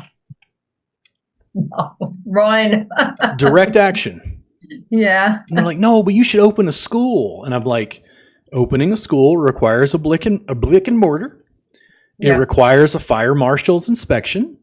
It requires brick and mortar overhead management, and you have to teach core curriculum for 500 hours to every jot and tittle. It also requires a massage school license. I don't want to. I have a school on the internet. Let's go. Yeah. Direct action. I want the students to feel empowered. I don't want them to feel like at the whims of regulators, essentially. Yeah. Yeah.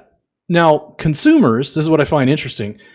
Therapists are always like, big business is bad. Now, what does the public trust more? Little businesses or big business? Little. Really?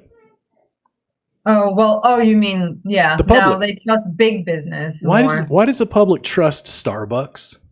Because they see it everywhere. Why does the public trust Amazon? Because it's everywhere. Why did the public trust McDonald's? It's everywhere. It's like I've had students locally, and I lament that this is the situation. Local colleagues who are women will come to me and say, Robert, I keep getting all these like guys calling about sexual services. What do I do? And I'm like, you take massage off of your menu of services. You only offer next level pain relief sessions and see how quick it dries up. And they're like, no, but I want to do massage. And I'm like, okay, that's a bit more complicated. And then I go, listen, do you think Massage Envy gets those calls? And they're like, well, no. And I'm like, yes, they do. They get the calls. but they have staff and implementation. If anything, Yes. I think Massage Envy helped legitimize the idea of massage in the public's awareness. Yeah. Why did massage therapists start Massage Envy? Why did they start Massage Envy? If massage therapists already existed, why did massage therapists start the business Massage Envy? Because they wanted a business model. Is it a franchise or is it? Yeah. But it's not owned by massage therapists. No. Massage therapists, on the whole, not all, but on the whole, they're not exceptionally great at business, myself included. Consumers will complain about big business. They will complain about Jeff Bezos. And there's Amazon packages all over their doorstep. And I drive around my suburban neighborhood and go, all these people say they don't like Jeff Bezos, they don't like his yacht, they don't like he's a billionaire, but they all got Amazon packages. And I'm like, why do people still shop at Amazon? Because it's convenient. Quicker, better, faster, cheaper, and more accessible. Yeah.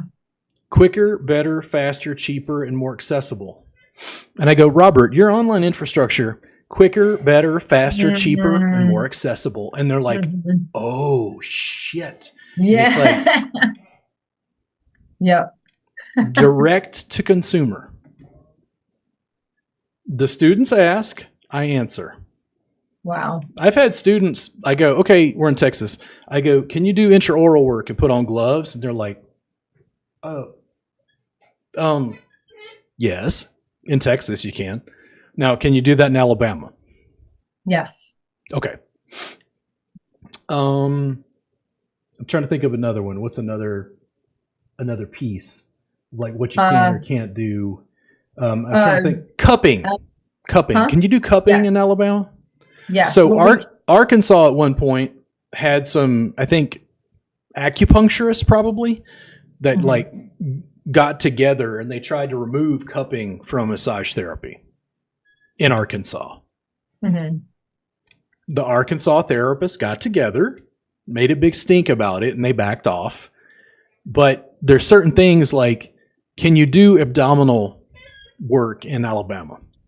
Yes. Okay, so in Mississippi, this is what I read years ago. It may not be the case now, but I was looking at Mississippi because some people contacted me, wanted me to go teach there. So I had to get a license in Mississippi as an educator and like get certain curriculum passed or something. As I was looking through their law, there was a specific clause that said under no circumstances can you do visceral manipulation in Mississippi. And I went, you can't do abdominal massage in Mississippi? Yeah. Now, I didn't ask my lawyer because I'm not in Mississippi, but it's like, that's the stuff that varies from state to state. Yeah.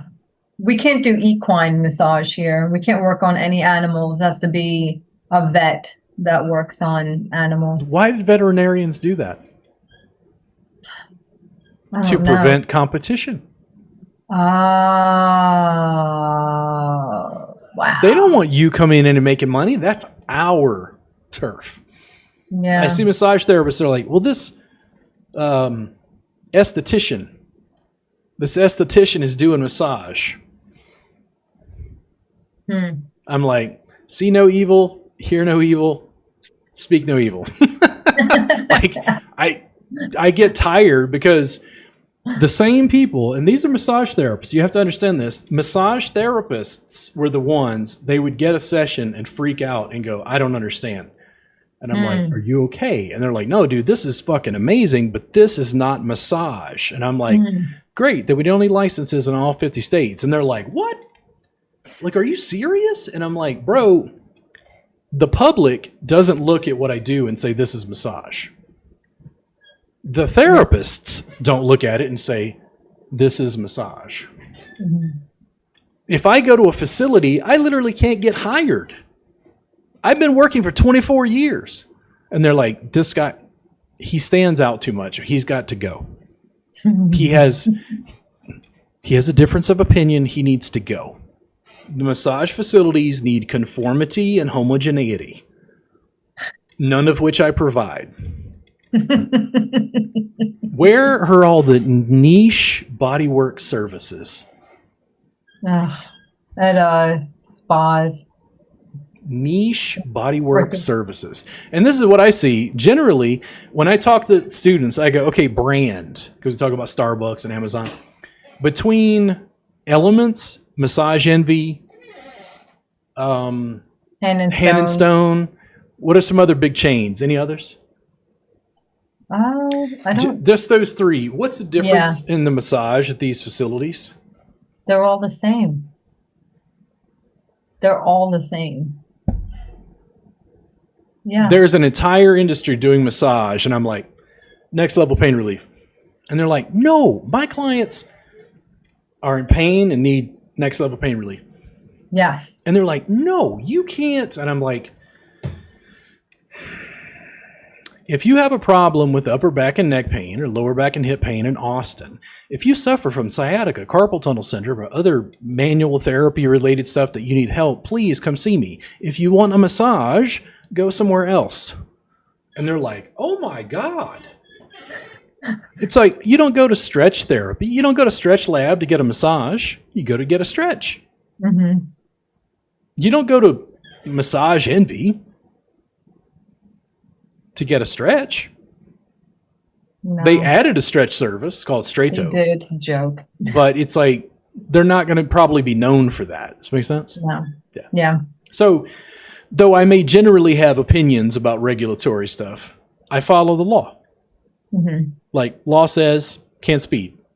If I do speed, it's Texas. I don't know if you know about speeding in Texas, but it's not it's happening, trust me. Yeah. I drive like a grandpa, every road passes me. The regulatory environment should be in such a way in massage therapists' lives that it's helping promote the practice and encouraging, creating a space that it's easier for you to run your business unencumbered. That's all. Mm-hmm. Yeah. Yeah. Cool. So we're coming up on just about, looks like 2 hours and 22 minutes. Do you have any closing remarks? No, I really appreciate having this conversation with you, though. It was very helpful, and I definitely am coming out of it feeling more confident and inspired. And I'm definitely going to be in the membership and take the next level training. Yeah. If you decide that you are interested in that suspension masterclass, talk to me. Okay. You may just want something that's like completely pre-packaged, or you may decide that you just want to work with me one-on-one, where you use the membership vault to set it up. Okay. And then once it's set up, our trainings with an apprenticeship, it means each month we're meeting for an hour and a half through the cameras. At some point during the year, you can come take class, you can come train for free, hands-on, in person for 6 hours. But it's trying to structure it in such a way that it's giving you a little bit of both, a little bit of hands-on, a little bit of digital. Fantastic. Thank you. You're welcome. Do you want to tell people where they can find you again? You can find me at bmt.glossgenius.com for massage, qigong, sound baths. I do all kinds of stuff. So you want me to come and paint your house for you? Cool. Well, listen, Or Facebook too. Facebook is another place you can find me too. and that's Tessa Krone, LMT. Yes. Okay, Krone with a K. Yes. Yeah. All right. So listen, thank you so much for being on the podcast, and thank you for tuning in to the Robert Gardner Wellness Podcast. Much more to come. I'm going to go ahead and shut down the recording, and then we will chat for a second.